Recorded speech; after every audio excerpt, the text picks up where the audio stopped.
اس نے بڑی بے تکلفی سے مجھے بیگ صاحب کہا تو میں نے تشویش بھرے لہجے میں پوچھا، سلطانہ جی، آپ نے اپنی شوہر کا جو جغرافیہ اور تاریخ بیان کی ہے، اس سے تو یہی پتہ چلتا ہے کہ آپ لوگوں نے ہر گزرتے دن کے ساتھ ترقی کی ہے، اور آپ لوگوں نے نہیں بیگ صاحب، وہ قطع کلامی کرتے ہوئے بولی، صرف رئیس شاہ کہیں۔ خیر، میں نے احتیاط سے کام لیتے ہوئے کہا، کان سیدھی طرح پکڑیں یا ہاتھ گھما کر، اس سے کوئی فرق نہیں پڑتا۔ رئیس شاہ کی ترقی آپ ہی کی ترقی سمجھی جائے گی، آپ اس کی بیوی ہیں۔ میں آپ کی بات سے اتفاق نہیں کروں گی بیگ صاحب، وہ دو ٹوک انداز میں بولی۔ اگر رئیس شاہ کی ترقی میں میری ترقی ہوتی تو پھر مجھے اس سے نجات حاصل کرنے کے لیے ضرورت پیش نہ آتی۔ لمحاتی توقف کے بعد اس نے اضافہ کرتے ہوئے کہا، میرا خیال ہے کہ جب تک میں آپ کو رئیس شاہ کی عیاری اور مکاری کی کہانی نہیں سناؤں گی، آپ میرے مسئلے کو سمجھ نہیں سکیں گے۔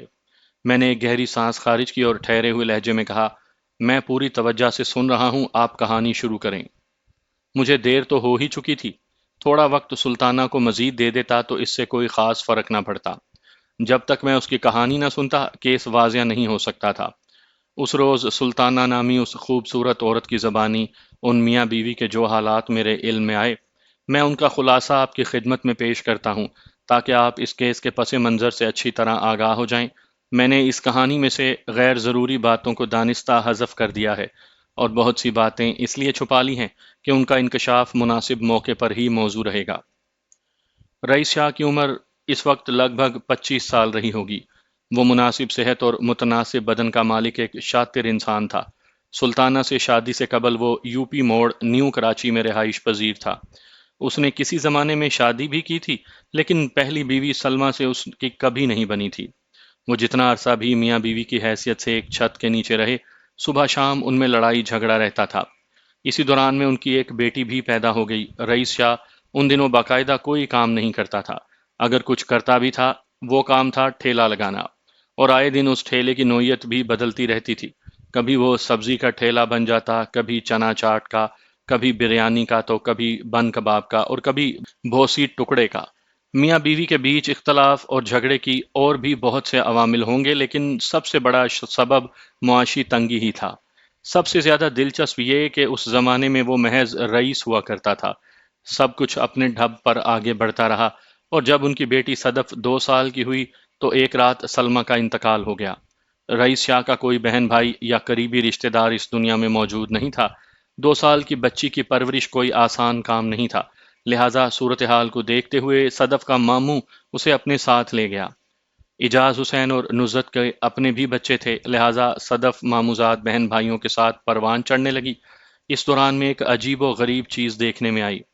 ابتدا میں تو دنیا دکھاوے کے لیے رئیس شاہ اپنی بچی سے ملنے اجاز حسین کے گھر جاتا رہا، پھر اس نے رخ پھیر لیا۔ صدف کی جانب سے اس کی بے اعتنائی عام لوگوں کی سمجھ میں نہیں آتی تھی، مگر اجاز حسین اور اس کی بیوی نصرت رئیس شاہ کے ذہن میں کل بلانے والے شک کے کیڑے سے وہ بخوبی آگاہ تھے، اور انہوں نے اس کی بے مروتی کا کوئی خاص نوٹس نہیں لیا تھا۔ واضح رہے کہ رئیس شاہ کا مذکورہ شک سلمہ کے کردار کے حوالے سے تھا۔ اس نے صدف کو اپنی اولاد ہی تسلیم نہیں کیا تھا، میاں بیوی کے مابین ہونے والے آئے روز کے فساد کی ایک نمایاں وجہ یہ بھی تھی۔ بہرحال رئیس شاہ نے صدف کی جانب سے مکمل لا تعلقی اختیار کر لی تھی۔ پھر کچھ عرصے کے لیے وہ یو پی موڑ کے منظر سے بھی غائب ہو گیا۔ 3 ماہ کے بعد اس کی واپسی ہوئی، لوگوں نے دیکھا کہ اس کی دنیا بدل گئی تھی۔ وہ اب پہلے والا رئیس نہیں رہا تھا، رئیس شاہ بن گیا تھا۔ اس نے داڑھی چھوڑ دی تھی اور رکھ رکھاؤ میں بھی بڑا سنجیدہ پن آ گیا تھا۔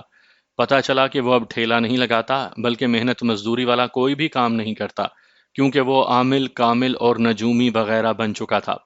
یہ 3 ماہ اس نے شیخو پورہ میں گزارے تھے، اور وہاں کسی پہنچے ہوئے بابا سے اس نے عملیات اور نجوم کے بارے میں بہت کچھ سیکھا تھا۔ اس قسم کے تنے تنہا لوگ عموماً اپنی اقامت گاہی میں نشست کا بندوبست کرتے ہیں، لیکن رئیس شاہ نے ذرا مختلف انداز میں اپنی پریکٹس کا آغاز کیا۔ رہائش تو اس نے یو پی موڑ پر ہی رہنے دی، البتہ آستانے کے لیے اس نے ناظم آباد کے علاقے کا انتخاب کیا۔ سیف اللہ کے اڈے کے نزدیک ہی رئیس شاہ نے آستانہ رئیسیہ قائم کر لیا۔ وہاں بیٹھ کر وہ لوگوں کے ذائچے بناتا، انہیں روحانی مشورے دیتا، بندش وغیرہ کا جوڑ توڑ کرتا، ان کے لیے مختلف پتھر اور نگینے تجویز کرتا، اور الواح و طلسمات بھی دیتا۔ دیکھتے ہی دیکھتے اس کا دھندا چل نکلا اور اس کا آستانہ خواتین و حضرات سے آباد نظر آنے لگا۔ ہمارے ملک بلکہ ہمارے معاشرے کا یہ المیہ ہے کہ یہاں دو پیشوں کے لیے کسی سند، ڈگری، ڈپلومہ، لائسنس وغیرہ کی ضرورت پیش نہیں آتی۔ جس کا جی چاہے وہ بڑے دھڑلے سے یہ کام شروع کر سکتا ہے۔ اول پیشہ گداگری، دوم پیشہ پیری۔ بس آپ دل میں ٹھان کر کسی بھی جگہ جم کر بیٹھ جائیں۔ نہ بھیک دینے والوں کی کمی ہے اور نہ ہی اندھی عقیدت رکھنے والے جانثار مریدوں کا کوئی کال ہے، مگر صاحب سلسلہ اور صاحب نسبت سچے اور کھرے اہل و علم و اہل ہنر کا میں دل سے احترام کرتا ہوں۔ رئیس شاہ کے پاس آنے والے سائلین کی تعداد میں اضافہ ہوتا جا رہا تھا۔ یہ سائلین اس کے کلائنٹس تھے۔ انہی لوگوں میں ایک خاتون تھی، قمر النساء۔ قمر النساء کو وہم ہو گیا تھا کہ اس کی بیٹی زیب النساء پر کسی نے کچھ کر دیا ہے، یعنی وہ کسی بندش کے زیر اثر ہے۔ جہاں بھی اس کی رشتے کی بات چلتی، تھوڑے ہی دنوں میں معاملات بگڑ کر ختم ہو جاتے تھے، حالانکہ اللہ نے اس کی بیٹی کو شکل اور عقل سب کچھ دے رکھا تھا۔ عمر تیزی سے نکلی جا رہی تھی اور وہ زیب النساء کی شادی کے لیے بہت پریشان تھی، اس لیے بھی کہ زیب النساء کا باپ عبد القادر اس دنیا سے اٹھ چکا تھا۔ اگرچہ نارتھ نازم آباد میں ذاتی بنگلہ تھا، عبد القادر نے اپنی زندگی میں مختلف مالیاتی اداروں میں اچھی خاصی رقم انویسٹ کر رکھی تھی، جہاں سے بڑا معقول منافع آ جاتا تھا، جو ان تینوں کی گزر بسر کے لیے بہت کافی تھا۔ تینوں سے مراد قمر النساء، زیب النساء اور زیب النساء کا چھوٹا بھائی فیصل۔ فیصل کی عمر 15 کے آس پاس تھی۔ وہ ایک نکما اور آوارہ نوجوان تھا۔ قمر النساء نے اپنی کسی جاننے والی سے رئیس شاہ کی شہرت سنی تو ایک روز وہ فیصل کے ساتھ آستانہ رئیسیہ پر پہنچ گئی۔ رئیس شاہ اپنے پاس آنے والوں کا بغور جائزہ لیتے ہوئے ابتدائی چند سوالات ہی میں ان کے بارے میں اچھی خاصی معلومات حاصل کر لیا کرتا تھا۔ بہرحال یہ رئیس شاہ کی چالاکی تھی یا اس کا طریقہ واردات، تاہم وہ اس ہنر میں بہت طاق تھا۔ قمر کے ساتھ بھی اس نے یہی حربہ آزمایا اور آخر میں کہا، جی خاتون، بتائیں میں آپ کے لیے کیا کر سکتا ہوں؟ میں بیٹی زیب النساء کے سلسلے میں حاضر ہوئی ہوں شاہ جی، قمر النساء نے دھیمی آواز میں کہا، پھر اپنا مسئلہ بیان کر دیا۔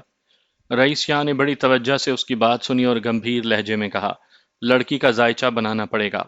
زائچہ بنائیں جی، یا کوئی تعویذ وغیرہ دیں؟ قمر عقیدت بھرے لہجے میں بولی، بس میرا کام ہونا چاہیے۔ جب آپ میرے آستانے تک آ ہی گئی ہیں تو سمجھیں کہ کام تو 100% ہوگا۔ رئیس شاہ نے اس کی آنکھوں میں دیکھتے ہوئے کہا، تعویذ یا علاج معالجے کی باری تو بعد میں آئے گی، پہلے زائچہ بنا کر یہ تو دیکھ لوں کہ لڑکی کے ساتھ مسئلہ کیا ہے۔ وہ لمحے بھر کے لیے متوقف ہوا، پھر اضافہ کیا، زائچے کی تیاری کے لیے آپ مجھے چند چیزیں فراہم کریں گی۔ جی، کون سی چیزیں؟ قمر نے سوالیہ نظر سے اسے دیکھا۔ وہ ٹھہرے ہوئے لہجے میں بولا، مثلاً زیب النساء کی تاریخ پیدائش، وقت پیدائش اور مقام پیدائش۔ مقام پیدائش سے میری مراد پیدائش کا ضلع وغیرہ ہے، وہ علاقہ جہاں آپ کی صاحبزادی پیدا ہوئی تھی۔ قمر نے شاہ جی کو مطلوبہ معلومات فراہم کر دیں۔ رئیس شاہ نے مختلف حسابات کے بعد کاغذ پر ایک چوکور ڈبہ سا بنایا، پھر اس کے اندر عمودی، افقی اور ترچھی لائنیں کھینچ کر چند تکونے اور مربع واضح کیے۔ ان خانوں میں اس نے ستاروں اور سیاروں کی الٹی اور سیدھی چالیں درج کی۔ پھر چند منٹ کے غور و خوض کے بعد وہ تشویش بھرے انداز میں بولا، آپ کی صاحبزادی تو ساڑھستی میں پھنسی ہوئی ہے۔ ساڑھستی؟ قمر نے تعجب خیز نظر سے رئیس شاہ کو دیکھا۔ شاہ جی، یہ کیا بلا ہے؟ بالکل درست فرما رہی ہیں آپ، وہ مدبرانہ انداز میں بولا۔ ساڑھستی ایک خوفناک بلا ہی کی طرح ہوتی ہے، اسے زحل کی نحوست سے بھی تعبیر کرتے ہیں۔ ہاں ہاں، وہ اسبات میں گردن ہلاتے ہوئے بولی، میں نے زحل کا نام تو سن رکھا ہے۔ یہ بہت ہی مشکل اور سخت سیارہ ہے، رئیس شاہ نے ٹھہرے ہوئے لہجے میں کہا۔ یہ اپنے مخصوص دور میں انسان پر جو سختی اور پریشانی لاتا ہے، اس میں بندہ بے بس اور مجبور ہو کر رہ جاتا ہے۔ آپ اس دور کو زحل کی بندش سمجھ لیں۔ یہ بندش اور نحوست ختم کیسے ہوگی شاہ جی؟ وہ سراسیمہ لہجے میں بولی۔ ہم کس لیے آستانہ کھولے بیٹھے ہیں؟ وہ سینہ پھولاتے ہوئے بولا، ہم آپ کی صاحبزادی کی اور آپ کی مشکل حل کر دیں گے۔ اس کے لیے مجھے کیا کرنا ہوگا؟ قمر النساء نے پوچھا۔ آپ کو بس ہماری ہدایات پر عمل کرنا ہوگا۔ جو حکم ہو شاہ جی، وہ بڑی فرما برداری سے بولی۔ رئیس شاہ کوئی حکم دینے کے بجائے زیب کے زائچے میں غرق ہو گیا۔ چند لمحات کی سوچ بچار کے بعد اس نے گمبھیر انداز میں کہا، آپ کی صاحبزادی جیسا کہ میں نے بتایا پیدائشی طور پر ساڑھستی کا شکار ہے، اور آج کل یہ منحوس زحل اس کے 7ویں گھر سے گزر رہا ہے، جو شراکت داری سے منسوب ہے، بزنس پارٹنرشپ اور لائف پارٹنرشپ وغیرہ۔ جب ہی اس کی شادی کے سلسلے میں رکاوٹیں اور پریشانیاں آ رہی ہیں۔ بہرحال وہ لمحہ بھر کے لیے متوقف ہوا، پھر اضافہ کیا، بہرحال آپ کو فکر مند ہونے کی ضرورت نہیں، میں زحل کی نحوست کو کاٹنے والی لوح آپ کو دوں گا جو آپ کی صاحبزادی کو اپنے پاس رکھنا ہوگی۔ اس کے علاوہ اسے ایک پتھر بھی پہننا ہوگا، پھر دیکھیں کمال، سب ٹھیک ہو جائے گا۔ قمر نے سکھ کی ایک گہری سانس لی، پھر تشکرانہ لہجے میں بولی، آپ نے تو میرا مسئلہ ہی حل کر دیا شاہ جی۔ شاہ جی نے لوح زحل قمر کے حوالے کی اور پوچھا، نگینہ آپ مجھ سے لیں گی یا لکھ دوں؟ آپ کسی جوہری سے خرید کر اور چاندی کی انگوٹھی میں جڑوا کر اپنی بیٹی کو پہنا دیں، اگر آپ کے پاس ہے تو آپ ہی دے دیں۔ قمر النساء نے سادہ سے لہجے میں کہا، میں کہاں مارکیٹ میں ڈھونڈتی پھروں گی، پھر مجھے پتھروں وغیرہ کی پہچان بھی نہیں۔ یہ تو آپ نے بالکل ٹھیک کہا، وہ تائیدی انداز میں گردن ہلاتے ہوئے بولا، جواہرات کی مارکیٹ میں ایک سے بڑھ کر ایک فنکار بیٹھا ہے۔ میرے عقیدت مندوں میں دو تین ایسے کاروباری افراد ہیں جو Thai land, Burma, Sri Lanka وغیرہ جاتے رہتے ہیں، میں ان سے نگینے منگوا لیتا ہوں۔ یہ اوپن مارکیٹ کی نسبت مجھے سستے بھی پڑتے ہیں، اور اس بات کا بھی اطمینان ہوتا ہے کہ مال کھرا ہے۔ قمر النساء شاہ جی کی اس تقریر دل پذیر سے بہت متاثر ہوئی اور پرس کھولتے ہوئے بڑے احترام بھرے انداز میں پوچھا، شاہ جی میں کیا پیش کروں؟ رئیس شاہ نے قمر النساء کی پیشکش کے جواب میں حساب جوڑا اور ٹھہرے ہوئے لہجے میں بولا، ذائچے کی فیس، لوح زحل اور نگینہ انگوٹھی سمیت کل ملا کر آپ 5,000 ادا کر دیں۔ قمر سوچ میں پڑ گئی، اس زمانے میں 5,000 کی رقم کوئی معنی رکھتی تھی۔ شاہ جی نے اس کے تذبذب کے پیش نظر نفسیاتی حربہ آزمایا اور قمر سے پوچھا، کیا میں نے زیادہ پیسے بتا دیے ہیں؟ نہیں، قمر نے نفی میں گردن ہلائی، یہ بات نہیں ہے شاہ جی۔ پھر آپ کے چہرے پر پریشانی اور الجھن کیوں نمودار ہوئی؟ رئیس شاہ نے قدر شاکی انداز میں کہا، 300 روپے تو میں ذائچے کی فیس لیتا ہوں، لوہے رد نحوست زحل کی قیمت 500 لگائی ہے، 4 کیرات کا نیلم میں 4,000 میں آپ کو دے رہا ہوں، 200 چاندی کی انگوٹھی کے لگائے ہیں۔ ایک خاص بات میں بتاؤں آپ کو؟ اس نے ڈرامائی انداز میں توقف کیا، پھر اپنی بات مکمل کرتے ہوئے گہری سنجیدگی سے کہا، جو نیلم میں آپ کو دوں گا نا، اس کا رنگ مور کی گردن جیسا نیلا ہے اور دانہ بھی بالکل شفاف ہوگا۔ نیلم کی یہ قسم سب سے زیادہ قیمتی اور نایاب سمجھی جاتی ہے۔ بازار میں اس کی قیمت 2,500 روپے کیرات سے شروع ہو کر 10,000 روپے کیرات تک جاتی ہے، اور جہاں تک لوح کا تعلق ہے تو وہ ایک مرتبہ پھر ٹھہرا اور زیر لب مسکراتے ہوئے بولا، خاتون آپ کو یہ سن کر بڑی حیرت ہوگی کہ یہ لوح بنانے کے لیے برسوں موقع کا انتظار کرنا پڑتا ہے۔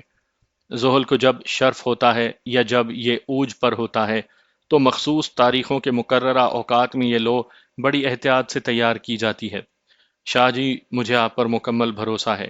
اس کے خاموش ہونے پر قمر النساء نے وضاحتی انداز میں کہا، آپ مجھے غلط نہ سمجھیں، جب مجھ پر بھروسہ ہے تو پھر ہچکچاہٹ کیسی؟ وہ دراصل میں اس لیے گڑبڑا گئی تھی کہ اس وقت میرے پرس میں کوئی 3,000 روپے رکھے ہوں گے، تو اس میں پریشانی والی کون سی بات ہے؟ ایسے مواقع پر رئیس شاہ بڑی خوبصورتی سے کھیلتا تھا، ادھار کرنا تو اس نے سیکھا ہی نہیں تھا۔ ٹھہرے ہوئے لہجے میں اس نے کہا، انگوٹھی کی تیاری میں تو ویسے بھی 2-3 دن لگ ہی جائیں گے، آپ ابھی لوہے زحل لے جائیں اور انگوٹھی کا سائز دے جائیں، جب آپ دوبارہ آئیں گی تو باقی کی رقم ادا کر کے نیلم کی انگوٹھی لے جائیے گا۔ شکریہ شاہ جی، وہ ایک آسودہ سانس خارج کرتے ہوئے بولی، آپ نے تو میرے ذہن کا بوجھ ہلکا کر دیا۔ رئیس شاہ نے زبان سے کچھ نہ کہا، یک ٹک حریصانہ نظر سے قمر کے پرس کو دیکھتا چلا گیا۔ قمر نے 3,000 کے نوٹ گن کر اس کی جانب بڑھا دیے۔ شاہ جی نے رقم وصول کرتے ہوئے رسمن پوچھ لیا، واپسی کا کرایہ تو ہے نا آپ کے پاس؟ چاہیں تو ان میں سے کچھ رکھ لیں، جب دوبارہ آئیں گی تو دے دیجیے گا۔ میرے پرس میں 300-400 روپے رکھے ہیں، قمر نے جواب دیا، پریشانی والی کوئی بات نہیں۔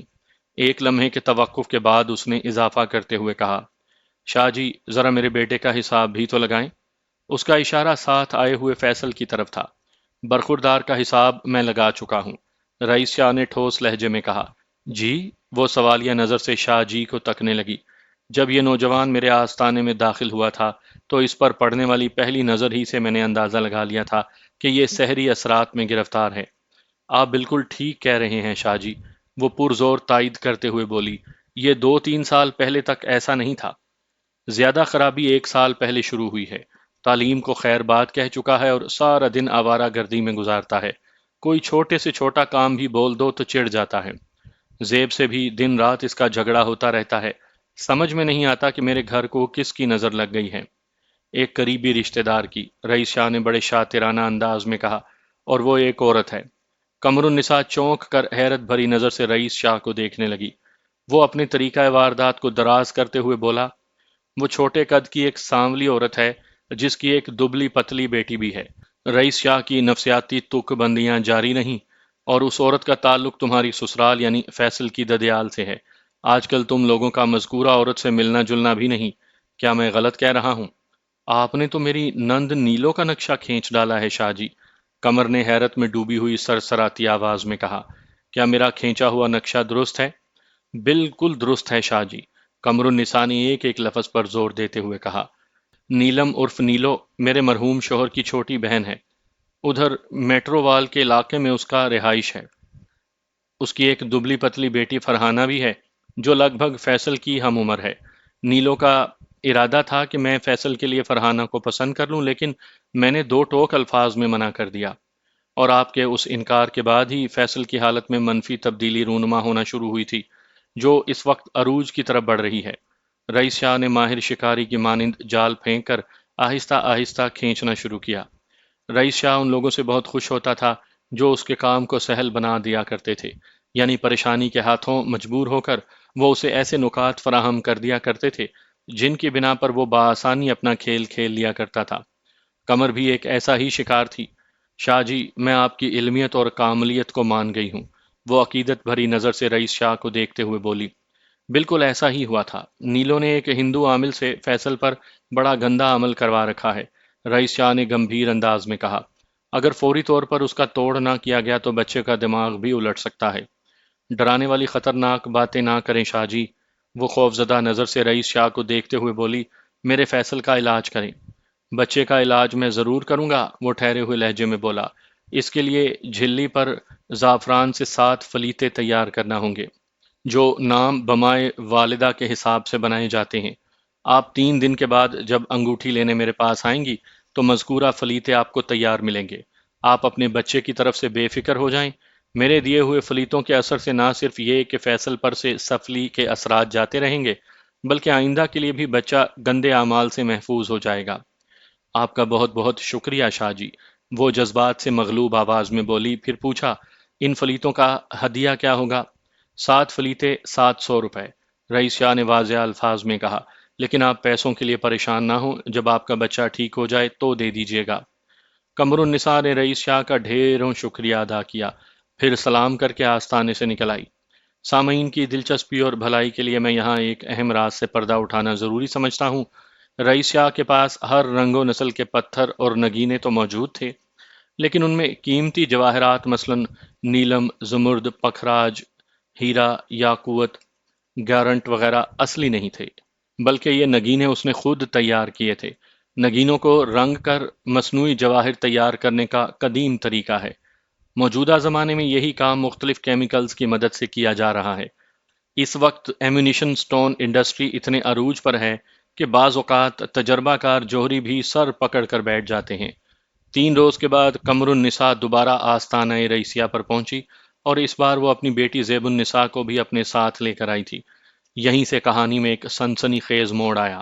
زیب النساء کی عمر 40 کے قریب تھی، لیکن دیکھنے میں وہ 30 سے زیادہ کی نظر نہیں آتی تھی۔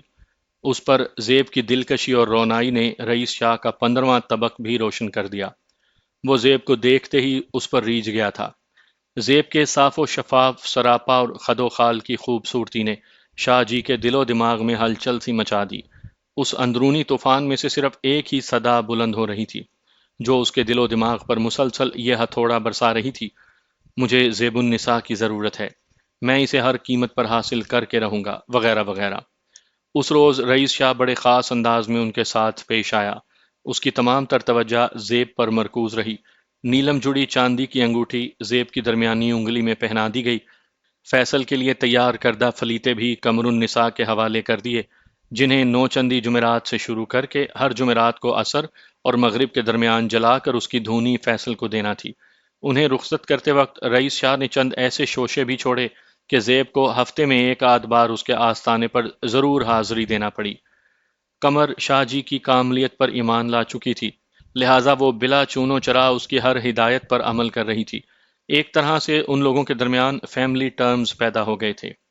رئیس شاہ نے قمر النساء کے گھر میں سیندھ لگانے کے لیے ایسا طریقہ اختیار کیا کہ اس کے گھر پر بھی نادیدہ اثرات کا پتہ چلا لیا۔ یہ شاہ جی کی خوش قسمتی تھی یا قمر کی بد قسمتی کہ اس دوران میں رئیس شاہ کے مشوروں کی خاطر خواہ اثرات بھی مرتب ہونے لگے۔ فیصل کے جنون اور چڑچڑے پن میں نمایاں کمی واقع ہوئی تھی، اور ایک دو جگہوں پر زیب کے رشتے کی دوبارہ بات بھی چلی تھی، لیکن شاہ جی نے علم نجوم کی روشنی میں ان رشتوں کو زیب کے لیے نامناسب قرار دے کر مسترد کر دیا۔ قمر کے گھر کو نادیدہ اثرات سے پاک کرنے کے لیے شاہ جی نے ان کے گھر میں آمد و رفت بھی شروع کر دی تھی۔ اس طرح اسے زیب کے مزید قریب رہنے کا موقع مل رہا تھا۔ قمر اس بات پر بڑا فخر محسوس کر رہی تھی کہ جس شخص سے ملاقات کی خاطر لوگ اس کے آستانے پر قطار لگاتے ہیں، وہ خود چل کر ان کے گھر آتا ہے۔ نیت کا احوال تو صرف خدا ہی کو معلوم ہوتا ہے۔ قمر کے وہم و گمان میں بھی نہیں آ سکتا تھا کہ شاہ جی تو اس کی خوبصورت بیٹی پر نیت لگائے رال ٹپکا رہا تھا۔ قمر کا تو یہ حال تھا کہ اگر رئیس شاہ رات کو دن اور دن کو رات کہے تو وہ ماننے کو تیار تھی۔ ذہین اور عقل مند خواتین کی میں بات نہیں کر رہا، تاہم یہ بات عمومی طور پر دیکھنے میں آئی ہے کہ مردوں کی بنسبت عورتیں زیادہ آسانی اور فراوانی کے ساتھ رئیس شاہ جیسے لوگوں کے چنگل میں پھنس جاتی ہیں۔ قمر اور فیصل و زیب کو اپنے شیشے میں اتارنے کے لیے رئیس شاہ نے صرف 6 ماہ صرف کیے، اور پھر ایک روز اس نے اپنی دلی خواہش قمر النساء کی سماعت کے سپرد کر دی۔ اس مشن میں قمر ہی اس کا خصوصی ٹارگٹ تھی۔ وہ اس بات کا قائل تھا کہ چور پر نہیں، چور کی ماں پر تباہ آزمائی زیادہ مؤثر ثابت ہوتی ہے، اور اس کا یہ فارمولہ 100% درست ثابت ہوا تھا۔ رئیس شاہ اور زیب النساء کی شادی ہو گئی۔ شاہ جی کو لوگوں کے نام بدلنے کا بڑا شوق تھا۔ وہ اپنے پاس آنے والے افراد میں سے اکثر کو نام تبدیل کرنے کا مشورہ دیتے تھے۔ کسی کے نام کا عدد درست نہیں تو کوئی ستارے سے میچ نہیں کرتا۔ الغرض وہ لگ بھگ 25% کلائنٹس کو نام بدلنے پر زور دیتے تھے، اور ان کے نام بھی تجویز کرتے تھے۔ انہی 25% افراد میں زیب النساء بھی شامل تھی۔ شادی سے چند روز پہلے ہی رئیس شاہ نے اس کا نام سلطانہ رکھ دیا تھا۔ جی ہاں، وہی سلطانہ جو اس وقت میرے سامنے بیٹھی تھی۔ میں بڑی توجہ سے سلطانہ کو سن رہا تھا، اور ضروری مواقع پر اہم پوائنٹس بھی نوٹ کرتا جا رہا تھا۔ وہ چند لمحات تک بڑی گہری نظر سے مجھے دیکھتی رہی، پھر ٹھہرے ہوئے لہجے میں بولی، بیگ صاحب، کسی انسان کی اصلیت اس وقت کھل کر سامنے آتی ہے جب براہ راست آپ کا اس سے واسطہ پڑتا ہے، جب اسے پرکھنے اور برتنے کا موقع ملتا ہے۔ یہ تو آپ نے بالکل ٹھیک کہا، میں نے تائیدی انداز میں گردن ہلائی۔ بزرگ فرما گئے ہیں کہ اگر کسی کو آزمانا ہو تو اس کے ساتھ بیٹھ کر کھانا کھاؤ، اس کے ساتھ سفر کر کے دیکھو، اور اس سے معاملات کا تجربہ کرو، یعنی اس کے ساتھ لین دین کر کے دیکھو۔ چند ہی روز میں اس کی اصلیت کھل جائے گی۔ میں نے پچھلے 2 سال میں یہ تینوں کام کر کے دیکھے ہیں، وہ تلخی سے بولی، اور ہر محاذ پر رئیس شاہ کو لالچی، گھٹیا، سفاک، دھوکے باز اور بے وفا پایا ہے۔ وہ اس قابل نہیں کہ اب میں اس کے ساتھ مزید زندگی گزار سکوں۔ سلطانہ اتنا کہہ کر خاموش ہوئی تو میں سوالیہ نظر سے اسے دیکھتا چلا گیا۔ لمحاتی توقف کے بعد وہ دکھی لہجے میں بتانے لگی۔ اس کی آواز میں بڑا سوز اور رنج تھا۔ اصولی طور پر تو مجھے بیاہ کر رئیس شاہ کے گھر جانا چاہیے تھا، لیکن ہوا اس کے برعکس۔ وہ یو پی موڑ والے گھر کو چھوڑ کر اپنے ٹین ڈبے کے ساتھ ہمارے بنگلے میں آ گیا۔ امی پوری طرح اس کی مٹھی میں تھیں، لہٰذا میں نے نقطہ اعتراض نہیں اٹھایا، اور سچی بات تو یہ ہے کہ اس وقت تک میں رئیس شاہ کے خبث باطن سے واقف نہیں تھی۔ میں نے اسے دل و جان سے اپنا مجازی خدا مانا تھا۔ اس کی اصلیت تک پہنچنے کے لیے مجھے تو ایک عرصہ لگا۔ اگرچہ یہ شادی امی کی وجہ بلکہ ان کی مرضی اور منشا سے ہوئی تھی، لیکن میں انہیں بالکل دوش نہیں دوں گی، بلکہ اسے اپنی قسمت کا لکھا سمجھوں گی۔ امی اب بہت اچھی جگہ پر ہیں، پچھلے سال ان کا انتقال ہو چکا ہے۔ ہمارے درمیان چند لمحات بڑی خاموشی کے ساتھ دبے پاؤں گزرے، پھر وہ دوبارہ لب کشا ہوئی۔ اس کے ایک ایک لفظ میں احتجاج کی گونج تھی۔ بیگ صاحب، شادی کے کچھ ہی عرصے کے بعد اس شخص نے مجھ پر دباؤ ڈالنا شروع کیا کہ نارتھ نازم آباد والا بنگلہ فروخت کر کے ہمیں گلشن اقبال شفٹ ہو جانا چاہیے۔ وہ اپنے کاروبار کو بھی گھر کے اندر ہی لانا چاہتا تھا۔ اس موقع پر میں نے کہا، شاہ جی، نارتھ نازم آباد تو گلشن اقبال سے زیادہ قیمتی اور پر اثر علاقہ ہے۔ اگر آپ کی خواہش ہے کہ آستانے کو گھر میں شفٹ کر دیا جائے تو آپ اسی بنگلے میں لے آئیں۔ آپ کے پاس آنے والوں میں اکثریت ایسے افراد کی ہے جو ناظم آباد اور آس پاس کے علاقوں سے تعلق رکھتے ہیں۔ ان کے لیے گلشن کے بجائے یہاں زیادہ آسانی رہے گی۔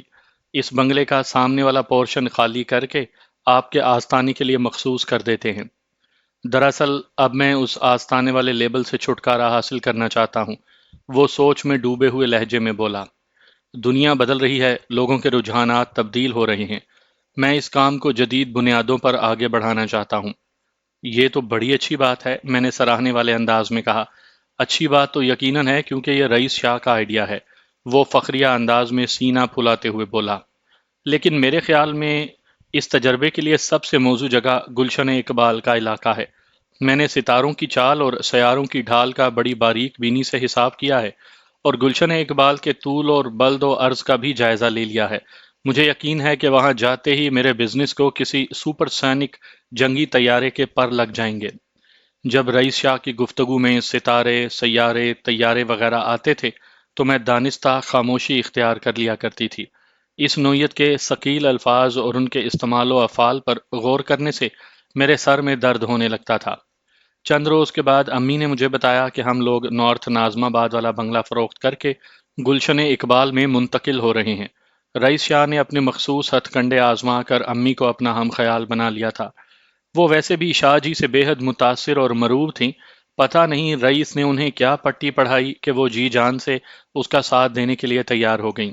وہ بنگلہ امی کے نام پر تھا، لہٰذا وہ اسے فروخت کرنے کا پورا حق رکھتی تھی۔ لیکن اس موقع پر میں نے انہیں یہ مشورہ دیا، امی میں آپ کو بنگلہ بیچنے سے تو نہیں روک سکتی، لیکن میرا ایک مشورہ ہے۔ ہاں بولو، انہوں نے گہری سنجیدگی سے کہا۔ کیا مشورہ ہے؟ جب آپ گلشن اقبال میں گھر خریدیں تو وہ بھی آپ ہی کے نام ہونا چاہیے۔ ہم انہوں نے سوچتی ہوئی نظر سے مجھے دیکھا اور پوچھا، زیب یہ بات تم کسی خاص سبب سے کہہ رہی ہو؟ سبب کا تو مجھے پتا نہیں، میں نے گول مول جواب دیا، لیکن میری چھٹی حص مجھے بار بار کہہ رہی ہے کہ اگر نیا گھر آپ کے نام نہ ہوا تو بڑی گڑبڑ ہو جائے گی۔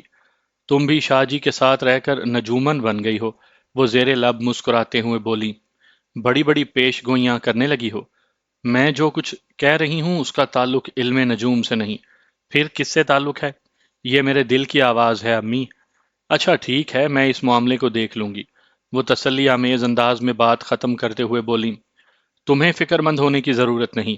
میں امی کی تسلی کے بعد بے فکر ہو گئی۔ آئندہ ماہ نارتھ ناظم آباد والا بنگلہ فروخت ہو گیا اور ہم گلشن اقبال کے ایک نسبتاً بڑے بنگلے میں آ گئے۔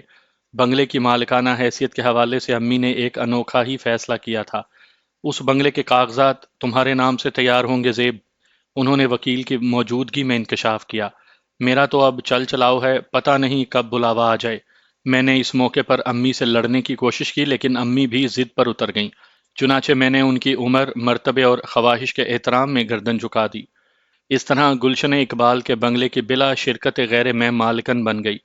بعد ازاں ایک موقع پر امی کے منہ سے روانی میں ایک بات نکل گئی جسے سن کر مجھے یقین ہو گیا کہ میری چھٹی حص غلط نہیں کہہ رہی تھی۔ رئیس شاہ کا کوئی قصہ چل رہا تھا کہ امی نے کہا، شاہ جی نے اگرچہ اپنی زبان سے تو کچھ نہیں کہا، لیکن ان کے انداز سے مجھے یوں محسوس ہوا تھا جیسے گلشن والا یہ بنگلہ وہ اپنے نام سے لینے کا ارادہ رکھتے تھے۔ جبھی میں نے یہ تمہارے نام سے خریدا ہے زیب۔ میں نے شاہ جی سے بھی وہی کہا تھا جو تم سے کہہ رہی ہوں کہ میں اب اپنی زندگی کے آخری دور سے گزر رہی ہوں۔ یہ سب دولت و جائیداد تم ہی لوگوں کی ہے، میں اس کا کیا کروں گی؟ تم بڑی ہو، مجھے یقین ہے تم سے زیادہ فیصل کا خیال اور کوئی نہیں رکھ سکتا۔ امی کا کہا سچ ثابت ہوا۔ گلشن اقبال والے بنگلے میں شفٹ ہونے کے کچھ ہی عرصے کے بعد وہ اس دنیا سے اس دنیا میں شفٹ ہو گئیں۔ رئیس شاہ کا کہا بھی درست ثابت ہوا۔ گلشن اقبال والے بنگلے میں کاروبار منتقل کرتے ہی اس پر ہن برسنے لگا، اور اس کے بھی کئی اسباب ہیں۔ وہ اب رئیس شاہ یا شاہ جی نہیں رہا، بلکہ پروفیسر شاہ بن گیا ہے۔ اس کا کاروبار آستانہ رئیسیہ سے نہیں بلکہ شاہ کلینک کے نام سے پہچانا جاتا ہے۔ اب وہ کوئی عام سا نجومی یا عامل نہیں بلکہ کنسلٹنٹ بن گیا ہے، اور اس کے اندر سب سے بڑی تبدیلی یہ آئی ہے کہ وہ انتہائی شفاق، ظالم اور کاروباری ہو گیا ہے۔ پہلے وہ غریب غربا سے تھوڑی بہت رعایت کر دیا کرتا تھا، اب ایسی کوئی کہانی نہیں۔ اس کے طلب کردہ پیسے پہلے جمع کرواؤ، پھر کام ہوگا، پیسے نہیں ہیں تو گھر جاؤ۔ یہ تو بڑی خراب بلکہ بیہودہ صورتحال ہے۔ وہ متوقف ہوئی تو میں نے متاسفانہ انداز میں کہا، واہ حیات کہیں بیگ صاحب، وہ اپنی بات کو آگے بڑھاتے ہوئے شاہ جی کے ظلم و ستم کی شرمناک داستان بیان کرنے لگی۔ میں نے خواہ ہی اس سے چھٹکارا حاصل کرنے کا فیصلہ نہیں کیا۔ پچھلے ایک سال میں نے بڑے عبرت ناک نظارے دیکھے ہیں۔ دولت کی ہوس اور امارت کی لالچ نے رئیس شاہ کو بالکل اندھا کر دیا ہے۔ وہ دونوں ہاتھوں سے اپنے کلائنٹس کو لوٹ رہا ہے۔ اپنے پاس آنے والی عورتوں کو وہ بتاتا ہے کہ ان کے شوہر بے وفائی کرتے ہیں۔ وہ انہیں نظر انداز کر کے دوسری عورتوں کے چکر میں پڑے ہیں۔ پھر وہ عورتیں اپنے شوہروں کو راہ راست پر لانے کے لیے رئیس سے الواح و طلسمات بنواتی ہیں۔ اسی طرح وہ شوہروں کے ذہنوں میں بھی مختلف رنگ و نسل کے شک کے بیج بوتا ہے۔ کسی سے کہتا ہے کہ اس کی بیوی کا کردار ٹھیک نہیں، کسی کو بتاتا ہے کہ اس کی بیوی نے اسے مٹھی میں رکھنے کے لیے کسی عامل سے الو کا گوشت دم کروا کے اسے کھلا دیا ہے۔ ساسوں کو بہوؤں کے خلاف اور بہوؤں کو ساسوں کے خلاف بھڑکاتا ہے۔ اس طرح اس کے نگینے اور الواح دھڑا دھڑ بکتے ہیں، اور ان دونوں چیزوں میں اس کی بے ایمانی میں بھی عروج کی آخری منازل کو چھو رہی ہے۔ پچھلے دنوں شرف مشتری پڑا تھا۔ مشتری کی لوح سونے کی پتر پر بنائی جاتی ہے، لیکن رئیس شاہ نے کسی سستی سی نرم دھات پر سونے کا پانی چڑھوا کر یہ الوا درجنوں کے حساب سے تیار کی تھی، جنہیں سونے کا کہہ کر اپنے کلائنٹس کو بیچا۔ اسی طرح وہ 20-30 روپے کے حساب سے خریدے ہوئے پتھروں کو ہزاروں، 500 سے کم میں تو فروخت نہیں کر رہا۔ میرے لیے سب سے زیادہ دکھ اور اذیت کی بات یہ ہے کہ بعض سادہ لو عورتیں رئیس شاہ کے مطالبے پورے کرنے کے لیے اپنے زیورات تک فروخت کر دیتی ہیں۔ ان بیچاریوں کی پہلی اور آخری تمنا یہی ہوتی ہے کہ ان کے شوہر راہ راست پر آ جائیں۔ ظلم و بربریت کی اس سے بڑی مثال اور کیا ہوگی؟ رئیس شاہ کسی انسان نما درندے سے کم نہیں بیگ صاحب۔ واقعی آپ بڑے آزمائشی حالات سے گزر رہی ہیں، میں نے افسوس بھرے انداز میں کہا۔ آپ کی روح ایک عذاب میں مبتلا ہے۔ بیگ صاحب، یہ سب تو چل ہی رہا تھا، وہ بوجھل سانس خارج کرتے ہوئے بولی۔ پچھلے دنوں رئیس شاہ کی ایک ایسی حرکت میرے علم میں آئی ہے، اور میں نے باقاعدہ اس کی تصدیق کرنے کے بعد فیصلہ کیا ہے کہ مجھے پہلی فرصت میں رئیس شاہ کو اپنی زندگی سے نکال کر پھینک دینا چاہیے۔ کون سی حرکت؟ میں نے چونک کر اس کی طرف دیکھا۔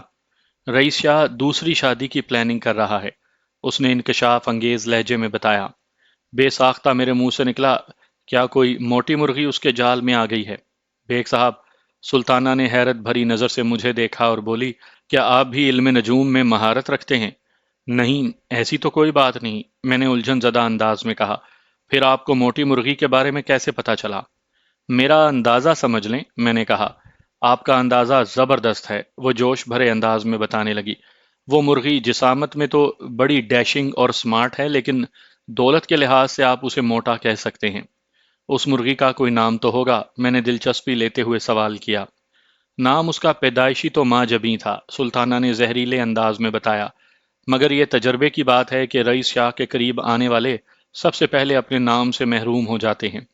اب وہ ماں جبیں روبی بن چکی ہے۔ رئیس نے اسے احساس دلا دیا ہے کہ وہ ایک قیمتی یاقوت ہے، لہٰذا اس کا نام روبی ہونا چاہیے۔ لمحاتی توقف کر کے اس نے ایک بوجھل سانس خارج کی، پھر سلسلہ کلام کو جاری رکھتے ہوئے بتانے لگی، روبی ہاکی اسٹیڈیم کے نزدیک ہی کھڈا مارکیٹ میں ایک بڑا بیوٹی پارلر چلاتی ہے۔ اس کی رہائش فیز 5 کے ایک لگژری بنگلے میں ہے۔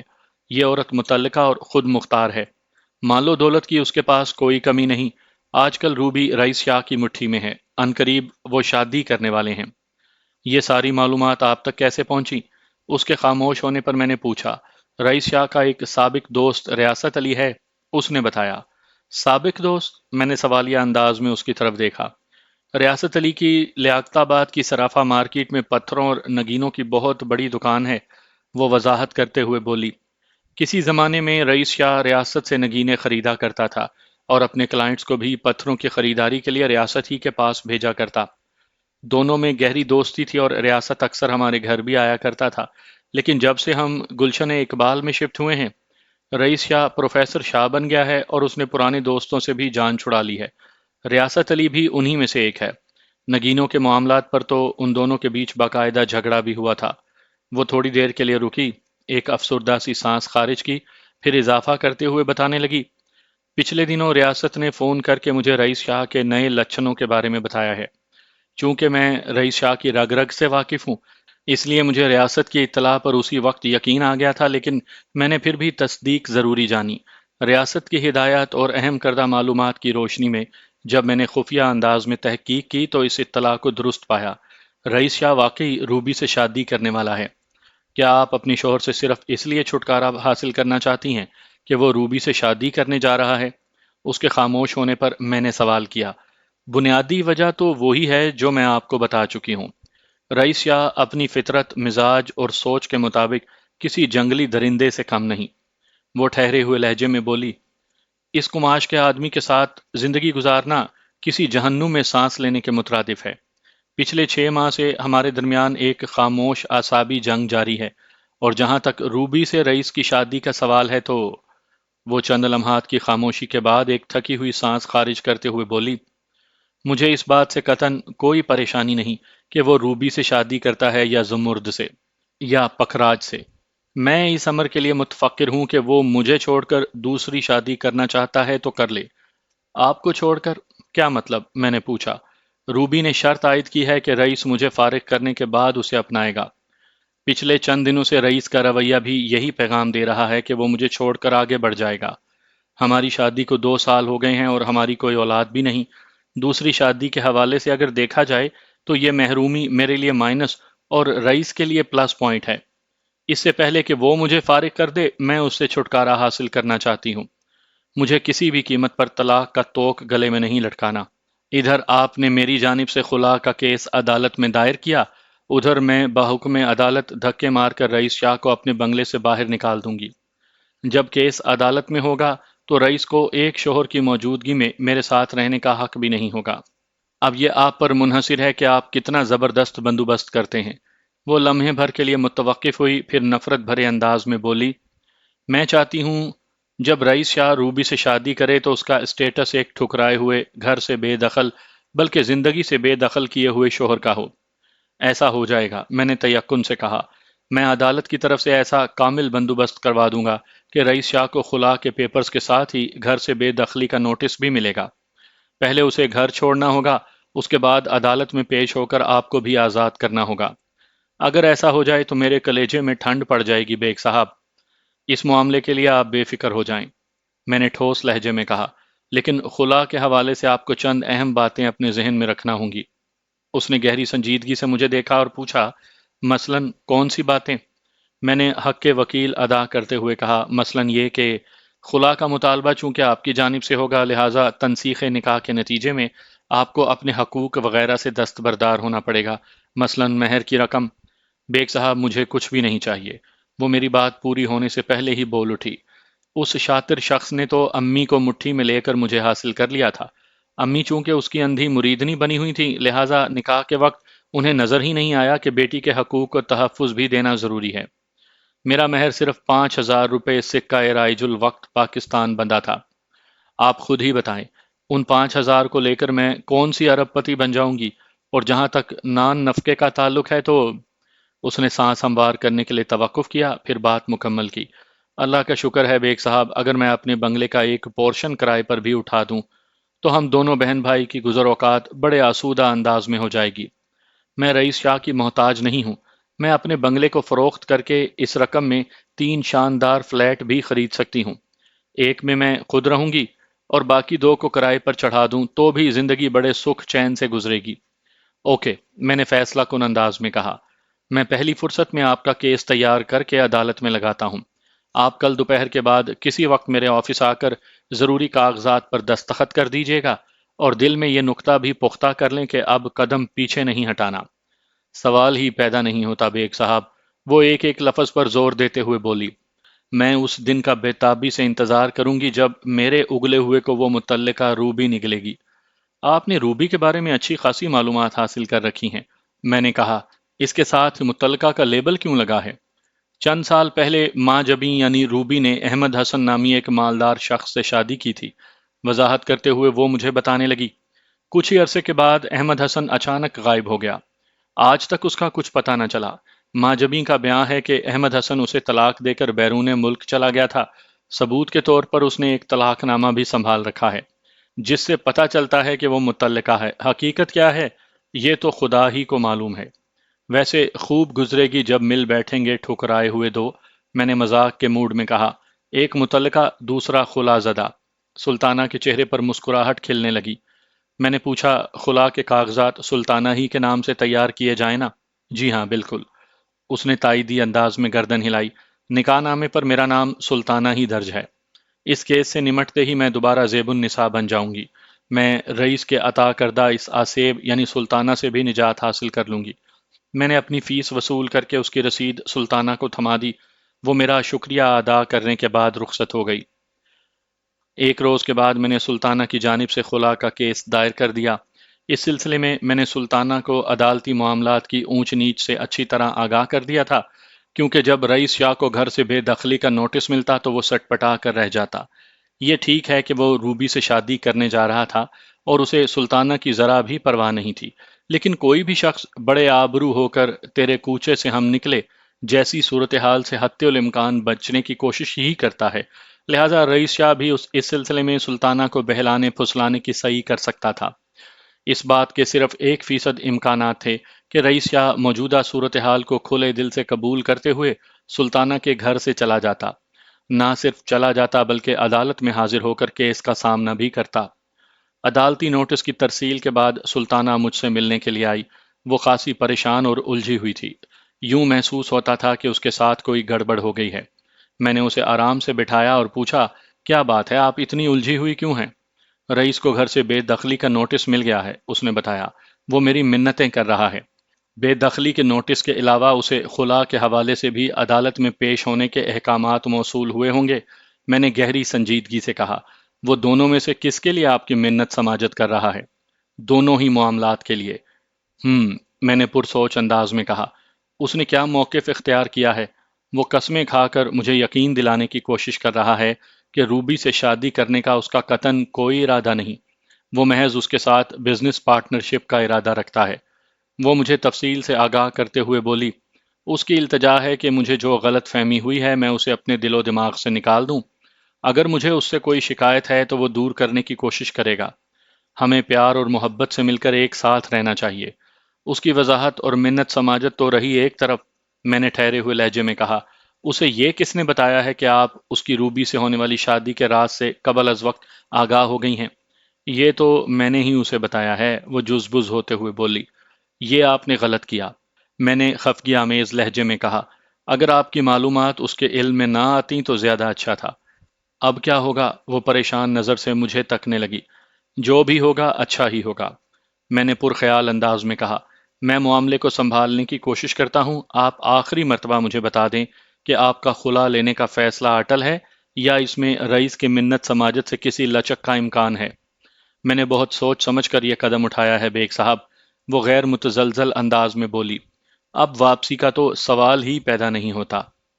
دراصل یہ بات میں اس لیے پوچھ رہا ہوں کہ میاں بیوی کا رشتہ بہت نازک، بہت حساس ہوتا ہے، میں نے گہری سنجیدگی سے سمجھانے والے انداز میں کہا۔ اس میں کسی بھی مرحلے پر مفاہمت اور مصالحت کا امکان موجود ہوتا ہے۔ انشاءاللہ ایسا نہیں ہوگا، وہ بڑے اعتماد سے بولی۔ میں نے پوچھا، کیا رئیس شاہ ابھی تک آپ کے بنگلے ہی میں رہ رہا ہے؟ اس نے اس بات میں جواب دیا۔ میں نے کہا، اسے پہلی فرصت میں گھر سے نکال دیں، میں نے دو ٹوک انداز میں کہا، ورنہ کوئی بھی پیچیدگی پیدا ہو سکتی ہے۔ اگر اس نے گھر چھوڑنے میں کوئی پس و پیش سے کام لیا تو وہ ایسا کرنے کا حق نہیں رکھتا۔ میں نے سلطانہ کی بات پوری ہونے سے پہلے ہی کہہ دیا، وہ بنگلہ آپ کا ہے اور جب سے آپ کی جانب سے عدالت میں خلا کا مقدمہ دائر ہوا ہے وہ آپ پر اپنی شوہرانہ حقوق نہیں جتا سکتا۔ یہ کیس فائل ہونے کا واضح مطلب یہی ہے کہ آپ نے علل اعلان رئیس شاہ کو مسترد کر دیا ہے۔ آپ دونوں کے ازدواجی معاملات کا فیصلہ اب عدالت ہی کرے گی، اور اس فیصلے تک رئیس شاہ کو آپ سے دور رہنا ہوگا۔ اگر یہ بنگلہ رئیس شاہ کی ملکیت ہوتا تو آپ کو جانا تھا۔ بنگلہ چونکہ آپ کی پراپرٹی ہے لہٰذا ہر حال میں رئیس شاہ کو جانا ہے، اور اگر میں نے سانس ہموار کی، تھوڑا توقف کیا، پھر اضافہ کیا، وہ زیادہ ہوشیاری اور چالاکی دکھانے کی کوشش کرے تو آپ اپنے علاقے کے تھانے فون کر کے اسے گھر سے بے دخل کر سکتی ہیں۔ وہ عدالتی نوٹس وصول کر چکا ہے۔ آپ پولیس کو بتا سکتی ہیں کہ آپ دونوں کے حوالے سے عدالت میں کیس چل رہا ہے۔ یہ آپ نے ایک اچھا مشورہ دیا ہے، وہ اطمینان بھری سانس خارج کرتے ہوئے بولی۔ اللہ آپ کا بھلا کرے، اور آپ کا بھی، میں نے گہری سنجیدگی سے کہا۔ وہ چند منٹ مزید بیٹھی پھر مجھے دعائیں دیتے ہوئے رخصت ہو گئی۔ اسی رات جب میں سونے کے لیے لیٹ رہا تھا کہ میرے رہائشی فون کی گھنٹی بج اٹھی۔ اس زمانے میں سی ایل آئی کی سہولت نہیں ہوا کرتی تھی۔ فون اٹینڈ کرنے کے بعد ہی پتہ چلتا تھا کہ دوسری جانب کون ہے۔ ہیلو، میں نے ریسیور کو کان سے لگانے کے بعد ماؤتھ پیس میں کہا۔ بیگ صاحب، یہ میں ہوں۔ دوسری طرف ایک نسوانی آواز ابھری، سلطانہ۔ خیریت تو ہے نا؟ میں نے تشویش بھرے انداز میں دریافت کیا۔ سلطانہ کو میں نے اپنے گھر کا نمبر بھی دے دیا تھا۔ اس کا کیس کچھ اس نوعیت کا تھا کہ اسے کسی بھی وقت میری ضرورت پیش آ سکتی تھی، ورنہ میں عموماً کلائنٹس کے تمام تر معاملات آفس اور کورٹ ہی میں نمٹایا کرتا ہوں۔ بالکل خیریت ہے جناب، سلطانہ نے میرے سوال کے جواب میں بتایا۔ رئیس گھر چھوڑ کر چلا گیا ہے، لیکن اس کا سامان ابھی ادھر ہی رکھا ہے۔ وہ صرف ایک بریف کیس ساتھ لے کر گیا ہے جس میں قیمتی جواہرات اور الواح و طلسمات بھرے ہوئے ہیں۔ باقی سامان کے بارے میں اس نے کیا کہا ہے؟ میں نے پوچھا۔ وہ کہہ کر گیا ہے کہ پہلے اپنے رہنے کا بندوبست کر لے، پھر آ کر دیگر سامان بھی لے جائے گا، سلطانہ نے جواب دیا۔ ٹھیک ہے، آپ اس کے کمرے کو تمام تر سامان سمیت لاک کر دیں، میں نے سمجھانے والے انداز میں کہا۔ جب وہ سامان اٹھانے آئے تو اسے یوں ہی گھر میں گھسنے کی اجازت نہ دیں۔ آپ اسے کہیں کہ محلے کے 2-3 معزز افراد کو جمع کرے اور ان کی موجودگی میں اپنا سامان اٹھائے۔ یہ خبر آپ کے آس پڑوس کو ہونی چاہیے کہ اب آپ کا رئیس شاہ سے کوئی تعلق واسطہ نہیں۔ آپ نے کورٹ میں اس کے خلاف خلا کا کیس دائر کر رکھا ہے۔ آپ کی پوزیشن بہت مضبوط و مستحکم ہے، لہٰذا گھبرانے یا پریشان ہونے کی کوئی ضرورت نہیں۔ اگلے ہفتے پیشی بھی ہے۔ یہ کم از کم ایک اور زیادہ سے زیادہ 2 پیشیوں کا کھیل ہے۔ بہت بہت شکریہ بیگ صاحب، وہ تشکرانہ لہجے میں بولی۔ پھر اضطراری انداز میں کہا، ایک بات تو میں آپ کو بتانا ہی بھول گئی۔ کون سی بات؟ میں نے جلدی سے پوچھا۔ سلطانہ نے بتایا وہ آپ سے ملنے کو بھی کہہ رہا تھا۔ مجھ سے؟ وہ کس سلسلے میں ملنا چاہتا ہے؟ وہ آپ کو بتانا چاہ رہا ہے کہ روبی سے اس کا شادی کا کوئی ارادہ نہیں، وہ بولی۔ آپ مجھے سمجھائیں کہ میں کیس واپس لے لوں۔ کیا آپ نے خلا کا جو کیس فائل کیا ہے اس کی بنیادی وجہ رئیس شاہ کا روبی سے دوسری شادی کا ارادہ ہے؟ میں نے سلطانہ سے یہ سوال پہلے بھی پوچھا تھا، لہٰذا اس بار میں نے چبھتے ہوئے لہجے میں استفسار کیا۔ قطعی نہیں، وہ ٹھوس لہجے میں بولی۔ رئیس شاہ سے چھٹکارا حاصل کرنے کی دیگر نصف درجن وجوہات ہیں، بس تو پھر آپ مطمئن ہو کر بیٹھ جائیں، میں نے تسلی آمیز لہجے میں کہا۔ رئیس شاہ جو بھی کہہ رہا ہے اسے کہنے دیں۔ اگر وہ میرے پاس کوئی داد فریاد لے کر آیا تو میں اس کے دماغ کے کیڑے جھاڑ کر روانہ کر دوں گا۔ آپ اس سلسلے میں بالکل ٹینشن نہ لیں۔ اس نے الوداعیہ کلمات سے پہلے میرا بے حد شکریہ ادا کیا، پھر ہمارے درمیان قائم ٹیلی فونک سلسلہ موقوف ہو گیا۔ میں نے برسوں سے جاری معمول کے مطابق تھوڑا مطالعہ کیا، پھر جسم کو ڈھیلا چھوڑ کر نیند کے حوالے کر دیا۔ جلد ہی ریشمی آغوش کی حامل یہ ترادار حسینہ مجھے اپنے ہمراہ خوابوں کی پرکیف نگری میں لے گئی۔ سلطانہ نے بالکل درست کہا تھا۔ میں نے رات کو سلطانہ سے ہونے والی گفتگو کو اپنی یادداشت میں زیادہ جگہ نہیں دی تھی، لہٰذا اگلے روز دفتر میں جب میری سیکرٹری آمنہ نے مجھے بتایا کہ کوئی پروفیسر شاہ مجھ سے ملنے آئے ہیں تو فوری طور پر مجھے کچھ بھی یاد نہ آیا اور بے ساختہ میں نے پوچھا، کون پروفیسر شاہ؟ وہ کسی سلطانہ نامی عورت کا حوالہ دے رہے ہیں، آمنہ نے انٹر کام پر مجھے تفصیل سے آگاہ کرتے ہوئے بتایا، جو آپ کی کلائنٹ اور پروفیسر صاحب کی بیوی ہے۔ اس ریفرنس کے بعد چشم زدن میں مجھے یاد آ گیا کہ وہ رئیس شاہ کے سوا اور کوئی نہیں ہو سکتا تھا۔ میری اس شخص سے کوئی ذاتی رنجش تو تھی نہیں، تاہم سلطانہ کو پیش آمدہ صورتحال کی روشنی میں دیکھا جائے تو رئیس شاہ کے لیے میرے دل میں کوئی خوشگوار جذبات نہیں تھے۔ میں نے آمنہ سے پوچھا، اپوائنٹمنٹ والے کلائنٹس میں سے کوئی باقی ہے؟ نہیں سر، سب نمٹ گئے ہیں، میری سیکرٹری نے بتایا۔ لابی میں اس وقت صرف ایک ہی شخص موجود ہے، پروفیسر شاہ۔ ٹھیک ہے، پروفیسر کو میرے پاس بھیج دو، میں نے یہ کہتے ہوئے ریسیور کریڈل کر دیا۔ اگلے ہی لمحے رئیس شاہ میرے چیمبر میں موجود تھا۔ شاہ جی کی عمر 50 سے متجاوز تھی۔ کسی زمانے میں وہ شلوار قمیض اور ویسٹ کوٹ پہنا کرتا تھا۔ ناظم آباد سے گلشن اقبال شفٹ ہونے کے بعد تو اس کے تیور اور رنگ ڈھنگ سب بدل گئے تھے۔ اس وقت وہ نفیس قسم کے سفاری سوٹ میں ملبوس تھا اور پروفیسر بننے کے بعد وہ نارمل داڑھی سے فرنچ کٹ پر چلا گیا تھا۔ اس کے دونوں ہاتھوں کی بیشتر انگلیوں میں بیش بہا نگینے جگمگا رہے تھے۔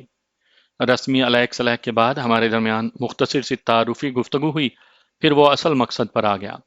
اس نے بڑے قائل کرنے والے انداز میں مجھ سے کہا، بیگ صاحب، سلطانہ کو شدید نوعیت کی غلط فہمی ہو گئی ہے۔ کیسی غلط فہمی شاہ جی؟ میں نے سرسری سے لہجے میں پوچھا۔ یہی کہ میں اسے چھوڑ کر کسی اور عورت سے شادی کرنے والا ہوں، وہ ٹھہرے ہوئے لہجے میں بولا۔ جب ہی اس نے آپ کے توسط سے خلا کا کیس دائر کیا ہے۔ وہ پبلک ڈیلنگ کا آدمی تھا، لہٰذا بڑے طریقے سلیقے سے بات کرنے کا ہنر بھی جانتا تھا۔ میں نے انجانے پن سے پوچھ لیا، تو کیا آپ روبی نامی کسی عورت سے شادی کا ارادہ نہیں رکھتے؟ بالکل نہیں بیگ صاحب، وہ بڑی شدت سے نفی میں گردن ہلاتے ہوئے بولا، اور یہی سلطانہ کی غلط فہمی ہے۔ روبی کے ساتھ تو میں پارٹنرشپ میں اپنے بزنس کو آگے بڑھانے کا ارادہ رکھتا ہوں۔ رئیس شاہ کی بزنس پارٹنرشپ کے حوالے سے سلطانہ نے بھی مجھے بتایا تھا۔ اپنی دلچسپی کی خاطر میں نے پوچھ لیا، اس بزنس کے بارے میں آپ مجھے کچھ بتائیں گے؟ کیوں نہیں جناب، وہ جلدی سے بولا۔ آپ کو بتانا اس لیے بھی ضروری ہے تاکہ آپ اپنی موکلہ کو زیادہ بہتر انداز میں صورتحال کی نزاکت سے آگاہ کر سکیں۔ یہاں تک بولنے کے بعد وہ چند لمحے کے لیے رکا، ایک گہری نظر مجھ پر ڈالی، پھر سلسلہ کلام کو آگے بڑھاتے ہوئے بولا، میرے پاس ہنر ہے اور روبی کے پاس دولت۔ جب ہنر اور دولت شانہ بشانہ آگے بڑھنے کا عزم کر لیں تو پھر کامیابیاں ان کے قدموں کی گزرگاہ بن جایا کرتی ہیں۔ سلطانہ کو میں نے سمجھانے کی بڑی کوشش کی ہے کہ میں جو کچھ بھی کر رہا ہوں تابناک مستقبل کے لیے بہت ضروری ہے، لیکن وہ اس موقع پر الٹی مت کا مظاہرہ کر رہی ہے۔ یہ منحوس خیال اس کے ذہن سے نکلنے کا نام نہیں لے رہا کہ میں روبی سے شادی کرنے والا ہوں، اور میں یہ بھی اچھی طرح جانتا ہوں کہ یہ آگ کس بدبخت نے لگائی ہے۔ کس نے؟ میں نے بے ساختہ پوچھ لیا۔ اس کمینے کا نام ہے ریاست علی۔ ذرا اس کمینے کا تاریخ اور جغرافیہ بھی بتا دیں۔ سب کچھ جاننے کے باوجود بھی تھوڑی دیر کے لیے میں انجان بن گیا، حالانکہ سلطانہ کی زبانی ریاست علی نگینہ فروش کے تمام تر کوائف مجھ تک پہنچ چکے تھے۔ رئیس شاہ نے اپنے اس سابق دوست کے بارے میں بڑے کڑوے انداز میں مختصراً مجھے بتایا، پھر کہا، سلطانہ آج کل اس شخص کے ہاتھ میں کھلونا بنی ہوئی ہے۔ اگر واقعی ایسا ہے تو پھر آپ کی بیوی بہت غلط کر رہی ہے، میں نے اس بات میں رئیس شاہ کی حمایت میں کہا۔ کسی کی باتوں میں آ کر اپنے گھر کو آگ لگانا دانشمندی نہیں، یہ نکتہ آپ سلطانہ کو سمجھائیں نا، وہ دوستانہ انداز میں بولا۔ بیگ صاحب، اگر آپ یہ کام کر دیں تو مجھ پر بڑا احسان ہوگا، میرا گھر برباد ہونے سے بچ جائے گا اور اللہ آپ کو اس نیکی کا اجر بھی دے گا، بلکہ… وہ رکا، معنی خیز انداز میں مجھے دیکھا اور آواز دبا کر بولا، میں بھی آپ کی ہر خدمت کے لیے تیار ہوں۔ میں نے رئیس شاہ کو یہی تاثر دیا کہ میں اس کی باتوں سے اتفاق کرتا ہوں۔ اس کے خاموش ہونے پر میں نے گمبھیر انداز میں کہا، شاہ جی، خلا کے سلسلے میں میرے پاس جو بھی کیس آتے ہیں، میں ان عورتوں کو یہی سمجھانے کی کوشش کرتا ہوں کہ یہ طریقہ درست نہیں۔ میری حتی الامکان یہ صحیح ہوتی ہے کہ وہ اس نوعیت کی مقدمے بازی سے باز آ جائیں۔ یہ نصیحت بہت کم عورتوں کی سمجھ میں آتی ہے۔ میں نے آپ کی بیوی کو بھی اس معاملے کے نشیب و فراز سے آگاہ کر دیا تھا، لیکن وہ اپنی ضد پر اڑی ہوئی ہے۔ خیر، میں نے تھوڑا وقفہ دے کر ایک گہری سانس خارج کی، پھر ٹھہرے ہوئے لہجے میں کہا، آپ کی فرمائش پر میں ایک اور کوشش کر کے دیکھ لیتا ہوں۔ آپ 2-3 دن کے بعد دوبارہ آ کر مجھ سے ملیں، ہو سکتا ہے اللہ کوئی بہتر راہ نکال دے۔ تو اس کا مطلب ہے آپ میرے لیے کام کرنے کو تیار ہیں، وہ اطمینان بھرے لہجے میں بولا۔ میں سچائی، صداقت اور انصاف کے حصول کے لیے کام کرتا ہوں شاہ جی، میں نے ایک ایک لفظ پر زور دیتے ہوئے کہا۔ آپ جو بھی ان کا طلبگار ہو، اور جہاں تک میاں بیوی کے ازدواجی معاملات کا تعلق ہے تو… میں نے دانستہ جملہ ادھورا چھوڑ کر رئیس شاہ کی آنکھوں میں دیکھا، پھر اضافہ کیا، میری ہمیشہ یہی کوشش رہی ہے کہ یہ معاملہ بگڑنے نہ پائے۔ آپ زیادہ پریشان نہ ہوں، اس مسئلے کا بھی حل نکل ہی آئے گا۔ اس نے میرا شکریہ ادا کیا اور اپنے ہینڈ بیگ میں سے نوٹوں کی ایک گڈی برآمد کرنے کے بعد بولا، آپ کی فیس کتنی ہے بیگ صاحب؟ میں اس کیس کی فیس آپ کی بیوی سے وصول کر چکا ہوں شاہ جی۔ وہ معاملہ بگاڑنے کے لیے سلطانہ نے آپ کو دی تھی، وہ گہری سنجیدگی سے بولا۔ میں معاملہ بنانے اور سنبھالنے کے لیے دے رہا ہوں۔ ابھی یہ رقم آپ میری امانت جان کر اپنے پاس محفوظ رکھیں، میں نے معتدل انداز میں کہا۔ اگر اس کیس کا اونٹ آپ کے حسب منشا کروٹ بیٹھ گیا تو میں یہ رقم آپ سے لے لوں گا۔ اگر آپ اس اونٹ کی رسی کو طریقے سلیقے سے جھٹکا دیں گے تو اونٹ کیا، اس کا باپ بھی شرافت کا مظاہرہ کرتے ہوئے سیدھی کروٹ بیٹھے گا۔ وہ ٹھہرے ہوئے لہجے میں بولا، سب کچھ آپ کے ہاتھ میں ہے بیگ صاحب۔ میں نے دونوں ہاتھ جھاڑ کر اسے دکھائے اور اس کے ہاتھوں کی جانب دیکھتے ہوئے کہا، اس وقت تو سب کچھ آپ کے ہی ہاتھوں میں نظر آ رہا ہے۔ اس نے چونک کر اپنے ہاتھوں کا جائزہ لیا، پھر اپنی سوچ کی روشنی میں بات کو کہیں سے کہیں لے گیا۔ گہری سنجیدگی سے اس نے مجھ سے دریافت کیا، بیگ صاحب، آپ کا اسٹار کون سا ہے؟ آپ میرا اسٹار کیوں پوچھ رہے ہیں؟ میں نے الٹا اس سے سوال کر ڈالا۔ میں ایک ماہر علم نجوم ہوں، وہ بڑے فخریہ انداز میں سینہ پھلاتے ہوئے بولا۔ اگر آپ مجھے اپنا سٹار بتا دیں گے تو میں آپ کے بارے میں اہم پیش گوئیاں کر سکتا ہوں۔ دراصل مجھے علم نجوم سے دلچسپی نہیں، میں نے معذرت خواہانہ انداز میں جواب دیا۔ یہ الگ بات ہے، وہ برا مانے بغیر بولا۔ اگر آپ کو دلچسپی نہیں تو پھر میں آپ کو بور نہیں کروں گا، لیکن آپ کو میری جانب سے ایک تحفہ تو ابھی قبول کرنا ہوگا۔ تحفہ؟ کیسا تحفہ؟ میں نے سوالیہ نظر سے اس کی طرف دیکھا۔ پہلے آپ یہ بتائیں کہ آپ کا سٹار کون سا ہے، وہ سسپینس پیدا کرتے ہوئے بولا۔ میں نے جان چھڑانے والے انداز میں کہا، مجھے نہیں معلوم۔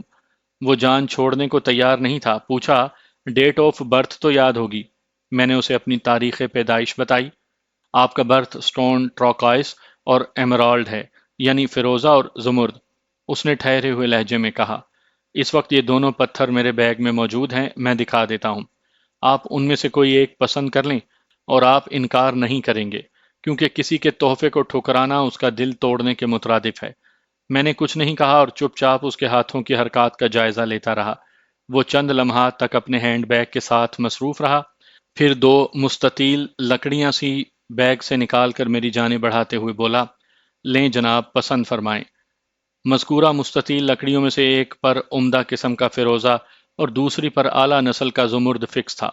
میں نے آج تک پتھر اور جواہرات کو انگوٹھیوں اور زیورات میں جکڑا دیکھا تھا، یہ انداز میرے لیے بڑا منفرد اور نیا تھا۔ جب یہی بات میں نے رئیس شاہ سے پوچھی تو اس نے ان الفاظ میں وضاحت کی، یہ نگینے ایران سے منگوائے ہیں میں نے، وہاں جواہرات کو ڈسپلے کرنے کا یہی طریقہ رائج ہے۔ ایرانی جوہری اس بات کو سخت ناپسند کرتے ہیں کہ نگینے کو چھو کر دیکھا جائے، آپ بھی ٹچ کیے بغیر ہی پسند کر لیں۔ وہ دونوں نگینے نہایت ہی شفاف اور اعلیٰ معیار کے تھے۔ میں نے رئیس شاہ کے جذبات کی قدر کرتے ہوئے اور ڈرتے ڈرتے زمرد کا تحفہ قبول کر لیا۔ ڈرتے ڈرتے اس لیے کہ میری معلومات کے مطابق شاہ جی بڑے عمدہ نظر آنے والے آرٹیفیشل سٹون بھی تیار کرتے تھے۔ بہرحال 4 کیرات کا وہ ایمرالڈ بالکل اصلی پتھر تھا۔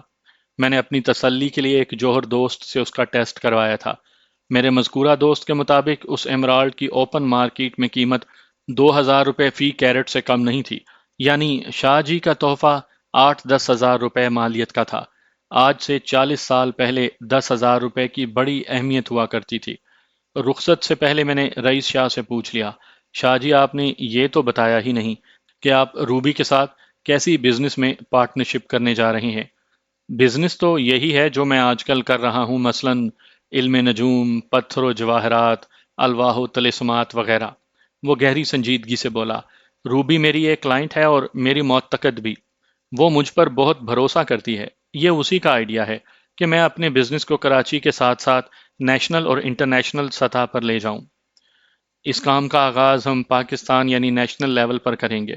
پاکستان کے 4 بڑے شہروں کراچی، لاہور، ملتان اور راولپنڈی میں ہم دونوں مل کر 3 دن کلینک کیا کریں گے۔ جس شہر کا نمبر ہو، اپنی آمد سے 2 روز پہلے وہاں کے مقامی اخبارات میں اشتہار کے ذریعے کلینک کی تاریخوں اور اوقات کا اعلان کر دیا جائے گا۔ قیام مذکور شہر کے اعلیٰ ہوٹل میں ہوگا اور ہوٹل ہی میں کلائنٹ سے ملاقات کا انتظام بھی کروایا جائے گا۔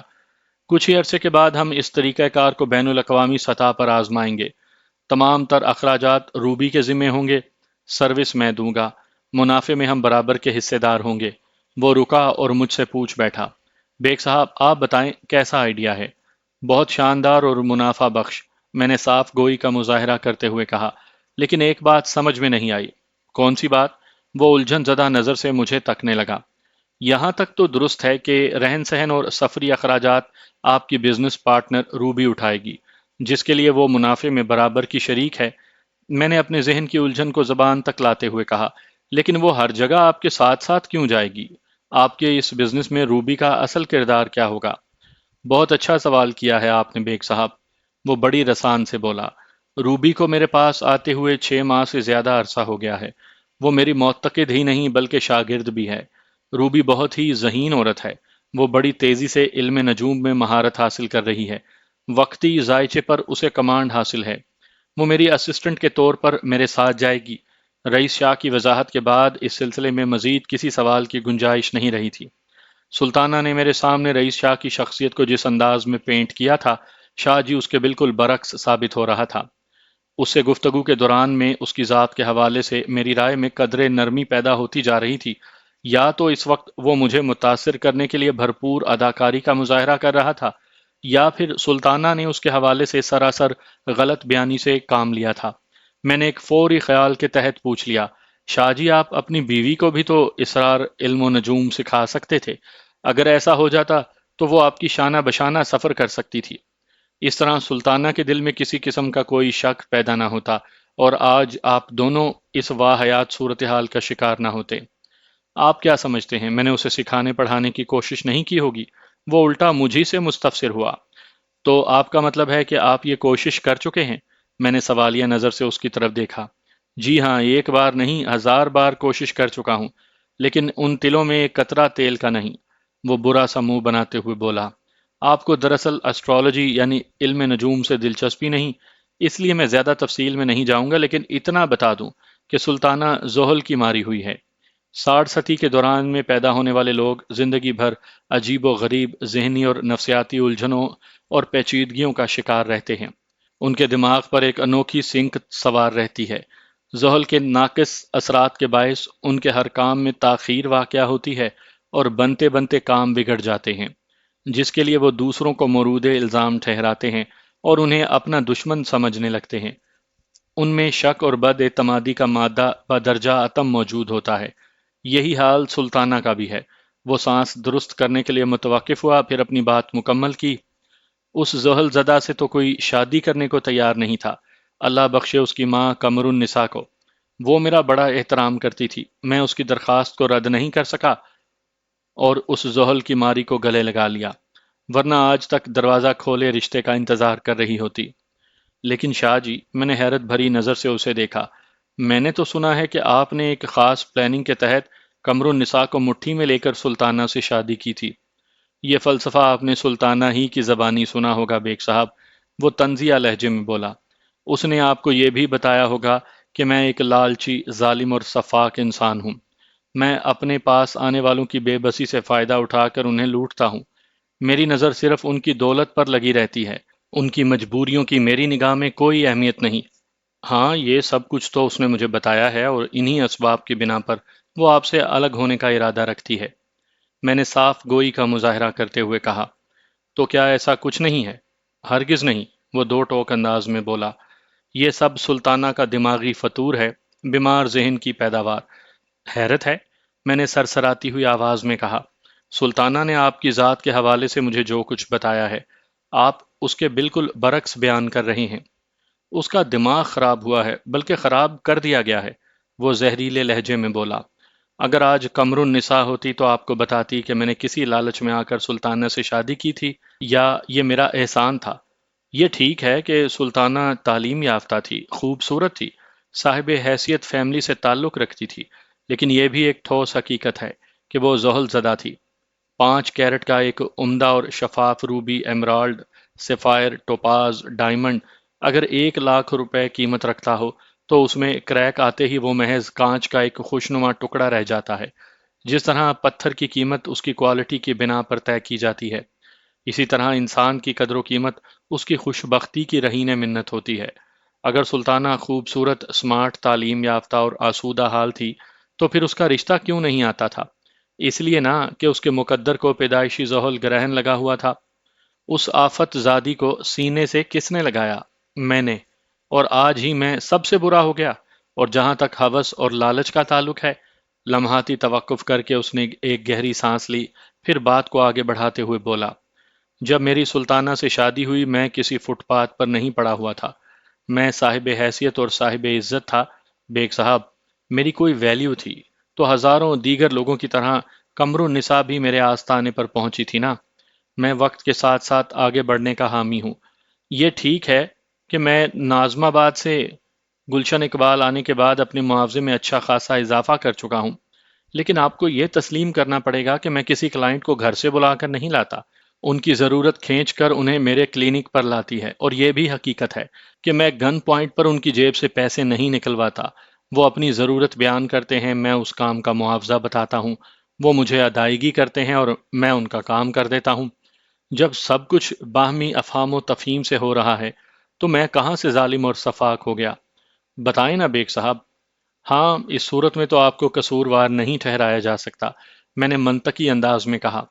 اب میں آپ کو اپنی زندگی کا ایک راز بتاتا ہوں بیگ صاحب، وہ بے حد سنجیدہ لہجے میں بولا۔ یہ بات میں نے آج تک کسی کو نہیں بتائی، لیکن پتہ نہیں کیوں آپ پر اعتماد کرنے کو جی چاہ رہا ہے۔ آپ بہت ہی گہرے انسان ہیں جناب۔ مجھے امید ہے آپ ہمارے کیس کو عدالت میں لے جائے بغیر اپنی عدالت میں ہی نمٹا دیں گے۔ سمجھ لیں کہ ایک میاں بیوی کا مقدمہ آپ کی عدالت میں لگا ہوا ہے۔ آپ نے چند روز پہلے والی پیشی پر بیوی کا حلفیہ بیان ریکارڈ کیا ہے۔ آج آپ کے سامنے دوسرے فریق یعنی شوہر کا بیان ہو رہا ہے۔ تیسری پیشی پر آپ فیصلہ سنائیں گے اور فریقین کو اپنے فیصلے کی پابندی کا حکم بھی دیں گے۔ آپ بتا چکے ہیں کہ آپ ہمیشہ سچائی، صداقت اور انصاف کے حصول کے لیے کام کرتے ہیں۔ ہاں، اس امر میں کسی شک و شبے کی گنجائش نہیں۔ میں نے تائیدی انداز میں گردن ہلائی۔ میں بھی اور عدالت بھی اور سب سے بڑھ کر قانون بھی اسی بات پر زور دیتا ہے کہ اگر تنازع معاملات کو مل بیٹھ کر مصالحت اور مفاہمت سے حل کر لیا جائے تو اس سے اچھی اور کوئی بات نہیں۔ عدالت اور مقدمے بازی تو آخری آپشن ہے اور اس سے بچنے ہی کی کوشش کرنی چاہیے۔ مجبوری کی بات دیگر ہے۔ میرا خیال ہے ہمارا معاملہ ابھی مجبوری اور بے بسی کے فیز میں داخل نہیں ہوا، وہ ٹھہرے ہوئے لہجے میں بولا۔ آپ اسے اپنی عدالت میں سماعت کر کے انصاف کے تقاضے نبھا سکتے ہیں۔ میں کوشش کروں گا، میں نے سرسری انداز میں کہا۔ وہ بڑے وثوق سے بولا، مجھے یقین ہے کہ آپ کی یہ کوشش ضائع نہیں جائے گی شاہ جی۔ میں نے اس کی آنکھوں میں دیکھتے ہوئے پوچھا، آپ مجھے زندگی کے کسی اہم راز سے آگاہ کرنے جا رہے تھے؟ جی میں اسی طرف آ رہا ہوں۔ وہ اس بات میں گردن ہلاتے ہوئے بولا، آپ سے میں خلوص بھری درخواست کروں گا کہ میرے اس راز کو اپنے سینے میں دفن کر لیجئے گا۔ آپ سے شیئر کرنے کی ضرورت اس لیے پیش آئی تاکہ میں اپنے ماتھے پر چسپاں لالچ، ہوس، لوٹ کھسوٹ اور ظلم و زیادتی کے متعدد لیبلز کو اتار سکوں۔ میں ہرگز ایسا نہیں ہوں جیسا کہ سلطانہ نے مجھے بنا کر پیش کیا ہے۔ آپ بے فکر ہو جائیں، میں نے ٹھوس لہجے میں کہا۔ آپ کی زندگی کا یہ قیمتی راز میرے دل میں محفوظ رہے گا۔ میری ابتدائی زندگی بڑی خراب اور ناقابل ذکر ہے، وہ ٹھہرے ہوئے لہجے میں بتانے لگا۔ میں نے سلطانہ سے پہلے بھی سلمہ نامی ایک عورت سے شادی کی تھی۔ میں اپنی زندگی کے اس حصے کی تفصیل میں نہیں جانا چاہتا۔ مختصراً آپ یوں سمجھ لیں کہ میں ان دنوں ایک ناکام اور نامراد شخص ہوا کرتا تھا۔ پھر میری زندگی میں اچانک ایک انقلاب آ گیا۔ یہاں بتانے کے بعد وہ تھما، ایک گہری سانس خارج کی، پھر سلسلہ بیان کو آگے بڑھاتے ہوئے بولا، سلمہ کی وفات کے بعد میں کچھ عرصہ تو یہیں مارا مارا پھرتا رہا، پھر گھر پر تالا ڈال کر ملک کے دورے پر نکل کھڑا ہوا۔ مختلف دیہاتوں، قصبہ جات اور شہروں سے ہوتے ہوئے میں شیخو پورہ پہنچ گیا۔ پنجاب کا یہ علاقہ جرائم کے لحاظ سے سر فہرست مانا جاتا ہے۔ شیخو پورہ کے بعد اوکاڑا اور اوکاڑا کے بعد گجرانوالا کا نمبر آتا ہے۔ بہرحال جرائم کے گڑھ شیخو پورہ میں میری ایک اللہ والے سے ملاقات ہو گئی۔ وہ ظلمت کی شب تاریک میں حق کا چراغ روشن کیے بیٹھا تھا۔ میں اس چراغ کی روشنی سے چپک کر رہ گیا۔ اس اللہ والے کی صحبت میں نے چند ماہ گزارے اور علم و ہنر کے خزانے سمیٹ کر واپس کراچی آ گیا۔ واپسی کے فیصلے میں انہی بزرگ کا ہاتھ تھا۔ میں ان کے حکم پر ہی واپس آیا تھا۔ میں تو بند کباب اور چنا پاپڑی کا ٹھیلا لگانے والا ایک ناقابل ذکر معمولی سا انسان تھا۔ آج میں جو کچھ ہوں انہی بزرگ کے فیض سے ہوں۔ انہوں نے بوقت رخصت مجھے دو نصیحتیں کی تھیں۔ وہ سانس ہموار کرنے کے لیے رکا، پھر اپنی بات کو مکمل کرتے ہوئے کہا، نمبر ایک، انہوں نے فرمایا تھا کہ رئیس، تمہارے نصیب میں ازدواجی زندگی کا سکون نہیں لکھا ہوا۔ میرا مشورہ ہے کہ اب شادی نہ کرنا، اور اگر کسی مخصوص حالات میں شادی ناگزیر بھی ہو جائے تو پھر ہر دکھ تکلیف اٹھا کر اس عورت کے ساتھ ساری زندگی گزار دینا، اسے خود کو اس سے الگ نہ ہونے دینا۔ یہی وجہ ہے بیگ صاحب۔ وہ سانس لینے کے لیے متوقف ہوا، پھر ایک ایک لفظ پر زور دیتے ہوئے بولا کہ آج میں اس شادی کو بچانے کے لیے آپ کی منت خوشامد کر رہا ہوں۔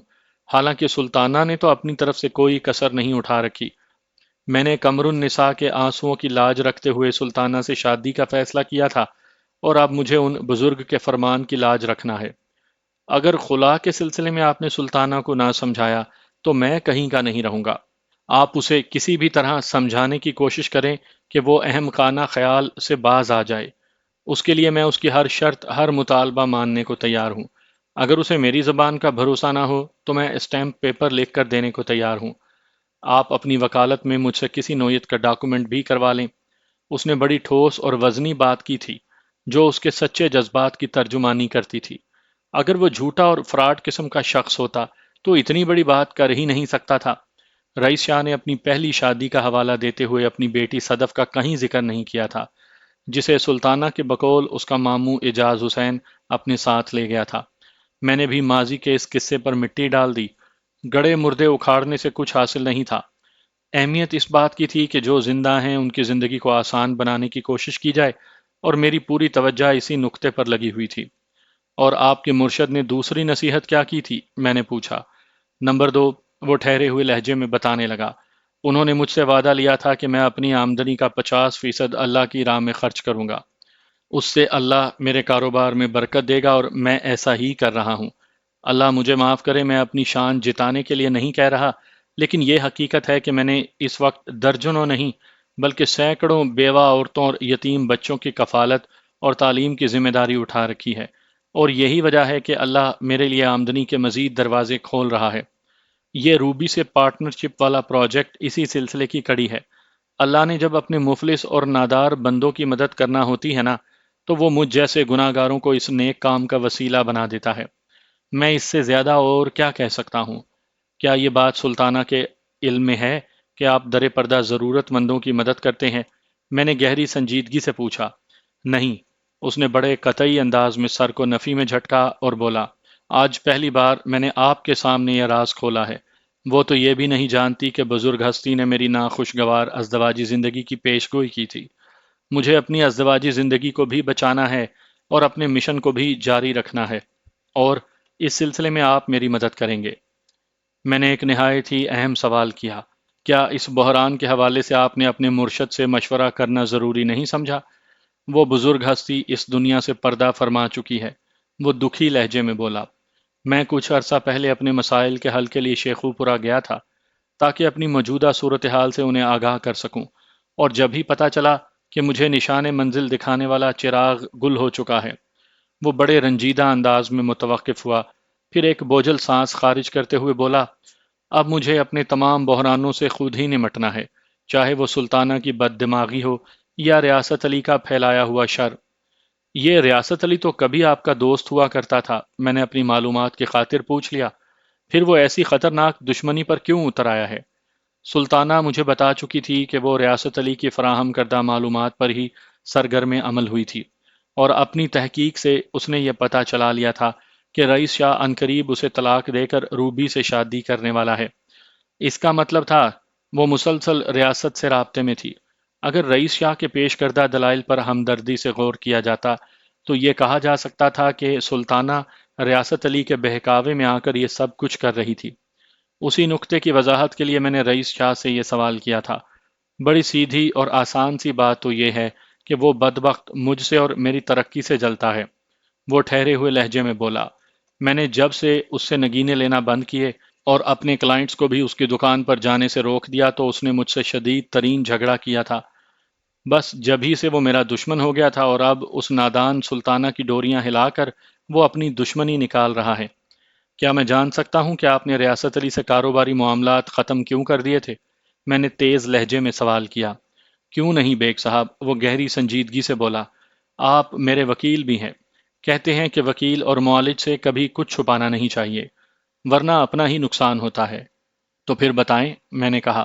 اس نے بتایا، میں نے ریاست علی کی بے ایمانی اور دھوکہ دہی کی وجہ سے معاملات ختم کیے تھے۔ اس نے اپنی دکان کے پچھلے حصے میں ایک بھٹی لگا رکھی ہے، جہاں وہ زیورات کی میکنگ کے علاوہ نقلی نگینے بھی تیار کرتا ہے۔ وہ اس شعبے کا پرانا اور گھاگ آدمی ہے، سارے گورکھ دھندوں سے اچھی طرح واقف ہے۔ عام کرسٹل کو مختلف طریقوں سے گزار کر اور بھٹی کی آگ دکھا کر وہ آرٹیفیشل نیلم، پکھراج، یاقوت، ہیرا اور زمرد تیار کرنے کا ماہر ہے۔ اس نے میرے ساتھ بھی فراڈ شروع کر دیا تھا۔ جب میں نے اس کی بدماشی پکڑ لی تو اس نے الٹا مجھے پر ملبہ ڈال دیا۔ ایک تو اس نے یہ الزام لگایا کہ میں نے نگینہ بدل دیا ہے، اس کے ساتھ ہی پوری مارکیٹ میں میرے خلاف پروپیگنڈا بھی شروع کر دیا کہ میں نقلی جواہرات تیار کر کے فروخت کرتا ہوں۔ آپ جانتے ہیں کہ جب چور کی چوری پکڑی جاتی ہے تو وہ کس طرح شور مچاتا اور بل بلاتا ہے۔ ریاست علی بھی زخمی سانپ کے مانند بس کھول رہا ہے۔ اچھا، تو اصل صورتحال یہ ہے، میں نے ایک گہری سانس خارج کرتے ہوئے کہا۔ آپ تو واقعی بڑی سنگین سچویشن میں گھرے ہوئے ہیں بیگ صاحب، میں نے آپ کو سب کچھ 16 آنے سچ بتا دیا ہے، وہ بڑے مستحکم انداز میں بولا۔ اگر کسی مرحلے پر میرا بیان کردہ ایک لفظ بھی غلط ثابت ہوا تو آپ ایک جج کی حیثیت سے مجھے جو چاہیں سزا سنا سکتے ہیں، میں اف تک نہیں کروں گا۔ اچھا یہ بتائیں، میں نے پوچھا، اگر سلطانہ کسی بھی طرح اپنی ضد سے باز نہیں آتی اور آپ کی زندگی سے نکل جاتی ہے تو اس کے اس عمل سے آپ کو کیا نقصان پہنچ سکتا ہے؟ میرے لیے دنیاوی نقصان کی کوئی اہمیت نہیں۔ اس فیصلے کے بعد میری ساکھ کو یقیناً ایک دھچکا تو لگے گا، لیکن مجھے اس کی بھی کوئی پرواہ نہیں۔ وہ بے حد سنجیدہ انداز میں بولا، میرے نزدیک سب سے مقدم اور قیمتی وہ عہد ہے جو میں نے اپنی بزرگ ہستی سے کر رکھا ہے، یا یوں کہہ لیں کہ جو ان کی نصیحت تھی کہ اگر میں شادی کروں تو پھر اس عورت کے ساتھ اپنی زندگی کی آخری سانس تک یا اس کی زندگی کے آخر تک۔ وہ تھوڑی دیر کے لیے رکا، بڑی امید بھری نظر سے مجھے دیکھا اور بولا، اگر سلطانہ اپنی ضد سے باز نہ آئی تو قسم ہے پیدا کرنے والے کی، میں اپنے مرشد کے سامنے خود کو شرمندہ نہیں ہونے دوں گا، چاہے مجھے اس مقصد کو حاصل کرنے کے لیے کتنا ہی سنگین قدم کیوں نہ اٹھانا پڑے۔ میں کچھ سمجھا نہیں شاہ جی۔ میں نے متذبذب نظر سے اس کی طرف دیکھا۔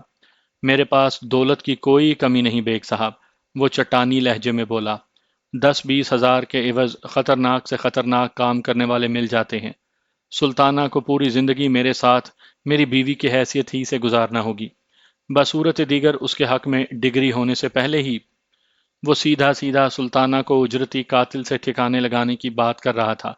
میں نے تسلی آمیز انداز میں کہا، شاہ جی آپ اتنے جذباتی نہ ہوں، انشاءاللہ اس انتہائی اقدام کی نوبت نہیں آئے گی، میں سلطانہ کو ہینڈل کر لوں گا۔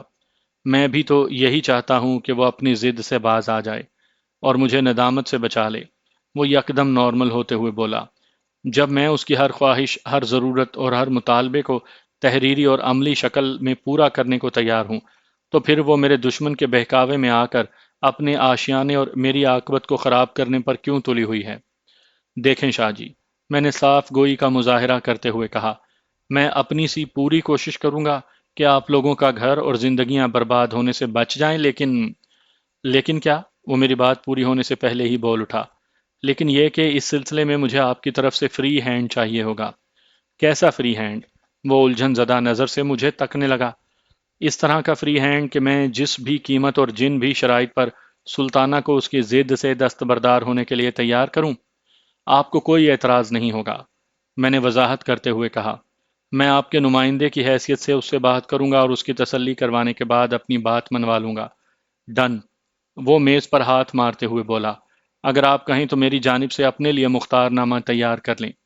اس کی قطعاً کوئی ضرورت نہیں، میں نے زیر لب مسکراتے ہوئے کہا، مجھے آپ کی زبان پر بھروسہ ہے۔ کاش سلطانہ بھی مجھ پر ایسا ہی اعتماد کرنے لگے۔ وہ حسرت آمیز انداز میں بولا، ایسا ہونے ہی والا ہے شاہ جی، میں نے پرسوچ انداز میں کہا، شاید قدرت نے کسی خاص مقصد کے تحت آپ لوگوں کو میرے پاس بھیجا ہے۔ میری حتی الامکان کوشش یہی ہوگی کہ اسی دفتر میں بیٹھے بیٹھے آپ لوگوں کا معاملہ خوش اسلوبی سے نمٹ جائے۔ آپ کے منہ میں گھی شکر بیگ صاحب، وہ خوش ہوتے ہوئے بولا۔ میں نے کہا، آپ مجھے روبی اور ریاست علی کے مکمل ایڈریس اور فون نمبرز فراہم کر دیں۔ میں ایک اجنبی اور لا تعلق شخص کی حیثیت سے انہیں ٹٹولنے کی کوشش کروں گا تاکہ آپ دونوں کے بیانات کے بعض حصوں کو چیک کیا جا سکے۔ یہ تو بہت اچھی بات ہے بیگ صاحب، وہ تعاون آمیز انداز میں بولا، اس طرح میرے دودھ کا دودھ اور پانی کا پانی الگ ہو جائے گا۔ وہ مزید 15 منٹ تک میرے پاس رکا، پھر رخصت ہو گیا۔ سلطانہ نے مجھے تصویر کا ایک رخ دکھایا تھا، رئیس شاہ نے دوسرے رخ سے پردہ اٹھایا تھا۔ اب گیند میرے کورٹ میں تھی۔ جس طرح حالات اس کیس کو میری کورٹ میں لے آئے تھے، مجھے بڑی گہری سوچ بچار کے بعد یہ فیصلہ کرنا تھا کہ ان دونوں میں کون سچا ہے اور کون جھوٹا۔ یہ تو ممکن نہیں تھا کہ وہ دونوں ہی درست ہوتے یا دونوں ہی غلط ہوتے۔ ہاں، البتہ یہ ہو سکتا تھا کہ دونوں کچھ کچھ صحیح اور کچھ کچھ غلط ثابت ہوتے۔ سلطانہ نے رئیس شاہ کو جس انداز میں پینٹ کیا تھا وہ اس رئیس شاہ سے قطعی مختلف تھا جس سے میں نے طویل ملاقات کی تھی۔ اگر سلطانہ کا موقف ہی ٹھیک تھا تو پھر اس کا واضح مطلب یہ تھا کہ رئیس شاہ نے میرے سامنے محض عمدہ اداکاری کا ایک نمونہ پیش کیا تھا، لیکن اس نے جس کھلے انداز میں پیشکش اور دعوے کیے تھے اس سے تو یہی لگتا تھا کہ وہ ایک دم کھرا اور سچا ہے۔ آنے والے 2 دنوں میں نے اپنے مخصوص ذرائع استعمال کر کے ماں جبیں اور فروبی اور جوہری ریاست علی کے بارے میں نہایت ہی اہم معلومات حاصل کر لیں۔ ریاست علی سے تو میں ایک کلائنٹ کی حیثیت سے خود جا کر بھی ملا تھا، اور شاہ جی کا تحفہ وہ ایمرالڈ اسے دکھا کر کہا تھا کہ میں اس زمرد کو فروخت کرنا چاہتا ہوں، کتنے پیسے مل جائیں گے؟ اس نے مذکورہ زمرد کو اپنی آنکھوں کے سامنے گھما پھرا کر بڑی بے دلی سے کہا تھا کہ یہ تیسرے درجے کا پتھر ہے، 1200 سے زیادہ کا نہیں ہوگا۔ اس فتوے سے ریاست کی بدنیتی کھل کر سامنے آ گئی تھی۔ اگر میں نے اپنے ایک جوہری دوست سے اس ایمرالڈ کی قدر و قیمت کی تصدیق نہ کی ہوتی تو شاید میں رئیس شاہ ہی کو فراڈ سمجھتا۔ اس کے علاوہ میری تحقیق و تفتیش سے یہ حقیقت بھی سامنے آئی کہ وہ اللہ کا بندے دا پتر نہیں تھا۔ سونے میں ملاوٹ کرنا اور کرسٹل کو قیمتی نگینوں میں تبدیل کرنا اس کی زندگی کا حاصل تھا۔ علاوہ ازیں اس کے حوالے سے ایک یہ شکایت بھی عام سننے کو ملی کہ وہ فتنہ ساز، کینہ پرور اور بڑا حاسد قسم کا شخص تھا۔ دوسری جانب روبی کے حوالے سے جو رپورٹ مجھ تک پہنچی وہ بھی شاہ جی کے حق میں جاتی تھی۔ میں نے ڈیفنس فیز 5 ہی میں رہنے والی اپنی ایک کلائنٹ کو روبی کے پیچھے لگایا تھا۔ اس کا تعلق مارکیٹنگ ڈپارٹمنٹ سے تھا اور اتفاق سے وہ روبی کو ذاتی طور پر بھی جانتی تھی، لہٰذا میری ضرورت کی معلومات کے اگلوانے کے لیے اسے مشکل پیش نہیں آئی۔ روبی نے بڑے اعتماد سے میرے کلائنٹ کو بتایا تھا کہ رئیس شاہ کی حیثیت اس کے لیے ایک استاد کی سی ہے۔ اگر پروفیسر صاحب کی بیوی ہماری شادی کے حوالے سے سوچ سوچ کر پریشان ہو رہی ہیں تو یہ اس کا پاگل پن ہے۔ بہرحال اگر سلطانہ اس سے ملاقات کر کے کسی قسم کی تسلی کرنی چاہے تو وہ تیار ہے۔ اپنا ہوم ورک مکمل کرنے کے بعد میں نے سلطانہ کو اپنے دفتر بلا لیا اور نہایت ہی مختصر تفصیل میں رئیس شاہ کے مرشد کا ذکر بھی ہوا، اور میں نے ازدواجی ناخوشگواریت کو ایڈٹ کر کے سلطانہ کو صرف اتنا بتایا کہ رئیس شاہ اپنے مرشد کی نصیحت کے مطابق بہت نیک کام کر رہا ہے۔ لمحہ با لمحہ اس کے چہرے کی حالت تبدیل ہوتی رہی اور میرے خاموش ہونے پر اس نے طنزیہ لہجے میں کہا، بیگ صاحب، رئیس شاہ نے اس کام کے لیے آپ کو کتنے پیسے دیے ہیں؟ میں نے اس چوٹ کا ذرا برا نہیں منایا کیونکہ وہ حقائق سے واقف نہیں تھی۔ اس سچویشن میں وہ کوئی ایسی ہی سخت بات کر سکتی تھی۔ میں اس کا وکیل تھا اور مخالف پارٹی کی حمایت میں بول رہا تھا۔ اس کا غصے میں آ جانا ایک فطری امر تھا۔ میں نے نہایت ہی ٹھہرے ہوئے لہجے میں کہا، ایسی کوئی بات نہیں ہے، میں نہ تو دوغلا ہوں اور نہ ہی کانوں کا کچا۔ میں نے رئیس شاہ کے دعووں کی باقاعدہ تصدیق کی ہے۔ وہ جو کچھ بھی کہہ رہا ہے وہ 100% درست ہے۔ آپ چاہیں گی تو میں اپنے دفتر میں روبی سے آپ کی ملاقات کروا دوں گا۔ سچ جھوٹ آپ کے سامنے آ جائے گا۔ چند لمحات کے تذبذب کے بعد اس نے پوچھا، اس بات کی کیا گارنٹی ہے کہ میں اس سے جو شرائط لکھواؤں گی بعد میں وہ اس تحریر کی پاسداری بھی کرے گا؟ آپ دونوں کے درمیان ہونے والا یہ تحریری معاہدہ پکے کاغذات پر میری وکالت میں تیار کیا جائے گا۔ میں اس دستاویز کی ورڈنگ ایسی رکھوں گا کہ اس کے فرار کے تمام راستے بند ہو جائیں گے۔ آپ اس سلسلے میں بالکل بے فکر ہو جائیں۔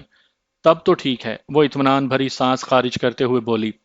میں نے کہا، گواہوں کے ذیل میں ایک نام روبی کا بھی ڈالوں گا تاکہ کام پکا ہو جائے۔ جس معاہدے میں روبی کی حیثیت ایک گواہ کی ہو وہ خود اس کی خلاف ورزی کیسے کر سکے گی؟ یہ تو آپ بڑا زبردست کام کر رہے ہیں بیگ صاحب، وہ مطمئن لہجے میں بولی۔ اب تو یقین آ گیا نا، میں آپ کا ہی وکیل ہوں۔ جی ہاں بالکل، وہ خجالت آمیز انداز میں بولی۔ میں نے کہا، میری اب تک کی تحقیق سے یہی سچائی سامنے آئی ہے کہ رئیس شاہ اتنا برا شخص نہیں جتنا ریاست علی نے اسے بنا کر آپ کے سامنے پیش کیا ہے، جبکہ ریاست کا کردار بڑا منفی اور آگ لگانے والا ہے۔ میرے اس تلخ مگر مبنی بر حقیقت تبصرے پر وہ منہ سے کچھ نہ بولی۔ مجھے دیکھتے ہوئے وہ بڑے اضطراری انداز میں اپنے گلاب ہونٹوں کو کاٹنے لگی۔ مجھ سے یہ ظلم دیکھا نہ گیا تو میں نے جلدی سے کہا، اب آپ وہ تمام شرائط اور مطالبات مجھے نوٹ کروا دیں جو آپ رئیس شاہ کے سامنے رکھنا چاہتی ہیں، تاکہ میں پہلی فرصت میں ایک دھانسو قسم کا شرائط نامہ تیار کروا لوں۔ وہ میرے سوال کے جواب میں سوچ سوچ کر اپنے تحفظات اور مطالبات مجھے نوٹ کروانے لگی۔ جب اس کی فرمائشی فہرست مکمل ہو گئی تو میں نے کہا، اب تو یہ طے ہے کہ جو کیس خلا کے لیے عدالت میں آپ کی طرف سے دائر کیا گیا تھا اسے ہم واپس لے رہے ہیں۔ ظاہر ہے اس ایگریمنٹ کے بعد کیس چلنے کا کوئی جواز باقی نہیں رہتا، وہ ٹھہرے ہوئے لہجے میں بولی۔ ٹھیک ہے، میں نے کہا، کل صبح آپ عدالت میں آ کر مجھ سے ملیں۔ معمولی سی قانونی کارروائی کے بعد ہم اس کیس کو واپس لے لیں گے۔ اگر یہ کیس ایگریمنٹ کی تیاری اور دستخط وغیرہ کے بعد واپس لیا جائے تو کیسا رہے گا بیگ صاحب؟ وہ میری آنکھوں میں دیکھتے ہوئے بولی۔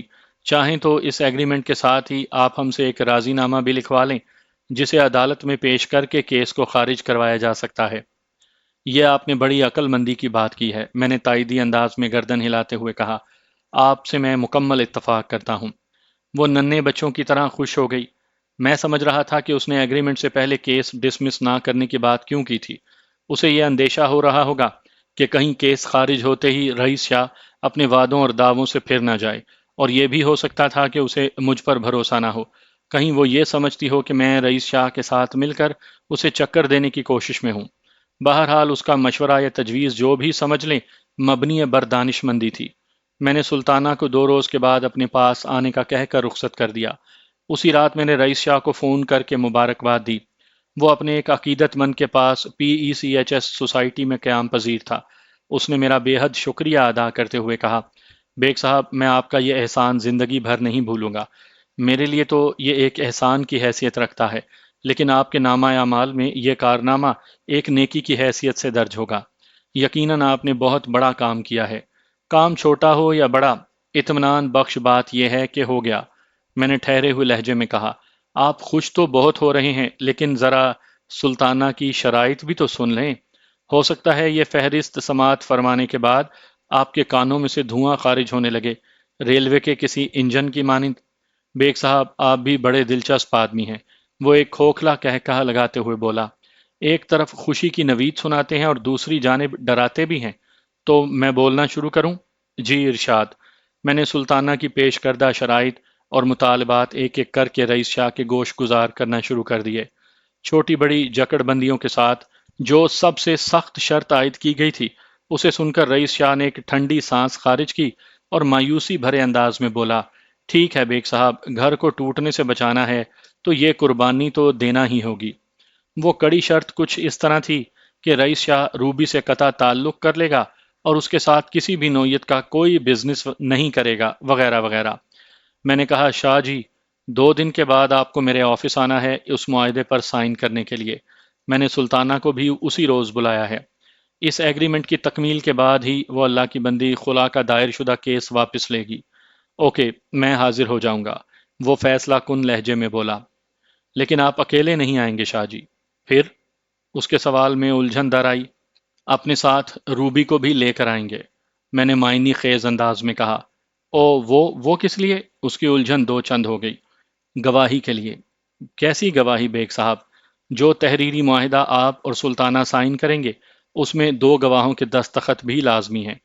میں نے وضاحت کرتے ہوئے کہا، ایک گواہ سلطانہ اپنے ساتھ لے کر آئے گی اور ایک گواہ آپ یعنی روبی کو۔ اب آپ اس کام کے لیے روبی کو کس طرح تیار کرتے ہیں، یہ آپ کا کام ہے۔ اسے تو میں کسی نہ کسی طرح راضی کر ہی لوں گا بیگ صاحب، وہ ٹھہرے ہوئے لہجے میں بولا۔ وہ میرے تازہ ترین حالات سے پوری طرح باخبر ہے۔ وہ میری سچی خیر خواہ اور عقیدت مند ہے۔ میری ازدواجی زندگی کی سلامتی کے لیے وہ اپنے تعلق کی قربانی پیش کر دے گی، لیکن یہ تو بتائیں کہ سلطانہ اپنے ساتھ کس گواہ کو لے کر آ رہی ہے؟ میں اس بارے میں کچھ نہیں جانتا۔ اگر وہ ریاست علی کو لے آئی تو؟ اس نے ازراہ مذاق پوچھا۔ اس کا کوئی امکان نہیں شاہ جی، میں نے بڑے وثوق سے کہا۔ میں نے ریاست علی کا اصلی چہرہ اس پر عیاں کر دیا ہے۔ اب وہ اس فراڈ جوہری سے شدید نفرت کرنے لگی ہے۔ پھر میں نے رئیس شاہ کو وہ واقعہ بھی سنایا جب میں لالو کھیت کی سرافہ مارکیٹ میں ریاست کی دکان پر زمرد فروخت کرنے گیا تھا۔ اللہ کا شکر ہے کہ سلطانہ کو عقل آ گئی ہے۔ وہ ایک اطمینان بھری سانس خارج کرتے ہوئے بولا، اب آگے بھی انشاءاللہ سب ٹھیک ہی رہے گا۔ وہ بولا، بیگ صاحب میں نے آپ کو اپنا گرو مان لیا ہے۔ آپ بڑے با تدبیر وکیل ہیں، بگڑی کو بنانے کا ہنر کوئی آپ سے سیکھے۔ شاہ جی آپ کیوں مجھے گناہگار کر رہے ہیں؟ میں نے جلدی سے کہا، سب کی بگڑی بنانے والی تو صرف اللہ تعالیٰ کی ذات ہے۔ میں نے تو آپ کے مختار یعنی اٹارنی کا کردار ادا کیا ہے۔ آپ نے اس معاملے کو سیٹل کرنے کے لیے مجھے پاور آف اٹارنی دیا تھا یا نہیں؟ کی نہ پھر گروؤں والی بات، وہ چہک کر بولا۔ ہمارے درمیان الوداعی کلمات کے بعد گفتگو کا سلسلہ سمٹ گیا۔ آئندہ روز میں گھر پہنچا تو فون کی گھنٹی میرا استقبال کر رہی تھی۔ میں نے بریف کیس کو ایک صوفے پر رکھا اور ریسیور کو اٹھا کر کان سے لگا لیا، پھر کہا، ہیلو ہیلو بیگ صاحب۔ دوسری طرف سے رئیس شاہ کی چہکتی ہوئی آواز میری سماعت تک پہنچی، آپ کیسے ہیں؟ اللہ کا کرم ہے، الحمدللہ میں ٹھیک ٹھاک ہوں، میں نے جواب دیا، پھر پوچھا، خیریت؟ اس وقت آپ نے کیسے یاد فرمایا شاہ جی؟ آواز سے تو بہت خوش لگ رہے ہیں۔ آپ نے بالکل درست اندازہ لگایا ہے، وہ تصدیقی انداز میں بولا۔ میں اس وقت واقعی بہت خوش ہوں۔ اپنی خوشی کے بارے میں ابھی فون پر بتائیں گے یا ایگریمنٹ والے دن؟ ابھی اور اسی وقت، وہ اضطراری لہجے میں بولا۔ اور اب کسی ایگریمنٹ شیگریمنٹ کی کوئی ضرورت نہیں بیگ صاحب۔ کیا مطلب؟ میں بری طرح چونک گیا۔ چشمے زدن میں میرا ذہن رئیس شاہ کے اس جذباتی اظہار کی طرف چلا گیا تھا جب اس نے میرے سامنے بیٹھ کر اپنی دولت اور اجرتی قاتلوں کا ذکر کیا تھا۔ اس کی طرف سے ایسی کسی نامعقولیت کی توقع تو نہیں تھی، لیکن انسانی سوچ پر پہرا تو نہیں بٹھایا جا سکتا نا۔ دماغ کو جیسے ہی کلیو ملا، وہ اپنی مرضی کی سمت میں چل پڑا، لیکن اللہ کا شکر کہ رئیس شاہ نے میری توقع کا خون نہیں کیا تھا۔ میرے سوال کے جواب میں اس نے بتایا، میں اس وقت اپنے گلشن اقبال والے بنگلے سے آپ کو فون کر رہا ہوں، سلطانہ بھی میرے ساتھ ہے، اور یہ الفاظ اسی کے ہیں کہ اب ہمیں ایک چھت کے نیچے زندگی گزارنے کے لیے کسی تحریری معاہدے کی ضرورت نہیں ہے۔ تو گویا آپ اپنے گھر واپس آ گئے ہیں۔ میں نے ایک گہری سانس خارج کی۔ یہ جی، بالکل یہی بات ہے۔ یہ انقلاب کس طرح برپا ہوا؟ میں پوچھے بنا نہ رہ سکا۔ یہ سب انہی بزرگ کا کمال ہے، رئیس شاہ نے بتایا، جن کی صحبت میں نے تربیت حاصل کی تھی۔ میں شیخو پورہ والی روحانی ہستی کا ذکر کر رہا ہوں۔ لیکن آپ نے تو مجھے بتایا تھا کہ… میرا دماغ الجھ کر رہ گیا۔ ان بزرگ کا وصال ہو چکا ہے؟ میں نے آپ سے غلط نہیں کہا تھا بیگ صاحب، وہ گہری سنجیدگی سے بولا۔ لیکن گزشتہ رات وہی بزرگ سلطانہ کے خواب میں آئے تھے، اور انہوں نے اسے زندگی کے اسرار و رموز کی باریکیوں کے بارے میں بہت سی اہم باتیں سمجھائی ہیں۔ جب صبح یہ بیدار ہوئی تو اس کی کایا ہی پلٹ چکی تھی۔ یہ آج کا پورا دن مجھے ممکنہ جگہوں پر تلاش کرتی رہی۔ یہ چونکہ میرے اکثر عقیدت مندوں سے واقف بھی ہے، لہٰذا اس نے بالآخر مجھے ڈھونڈ نکالا۔ یہ زندگی کی حقیقت کو پا گئی ہے، اور اسی کے پرزور اصرار پر میں آپ سے درخواست کرتا ہوں کہ ایگریمنٹ کا خیال دل سے نکال دیں اور ہمارے حق میں دعا کریں کہ آئندہ کبھی ایسی صورتحال سے سامنا نہ ہو۔ وہ لمحے کے لیے رکا، پھر اضافہ کرتے ہوئے بولا، انشاءاللہ جلد ملاقات ہوگی۔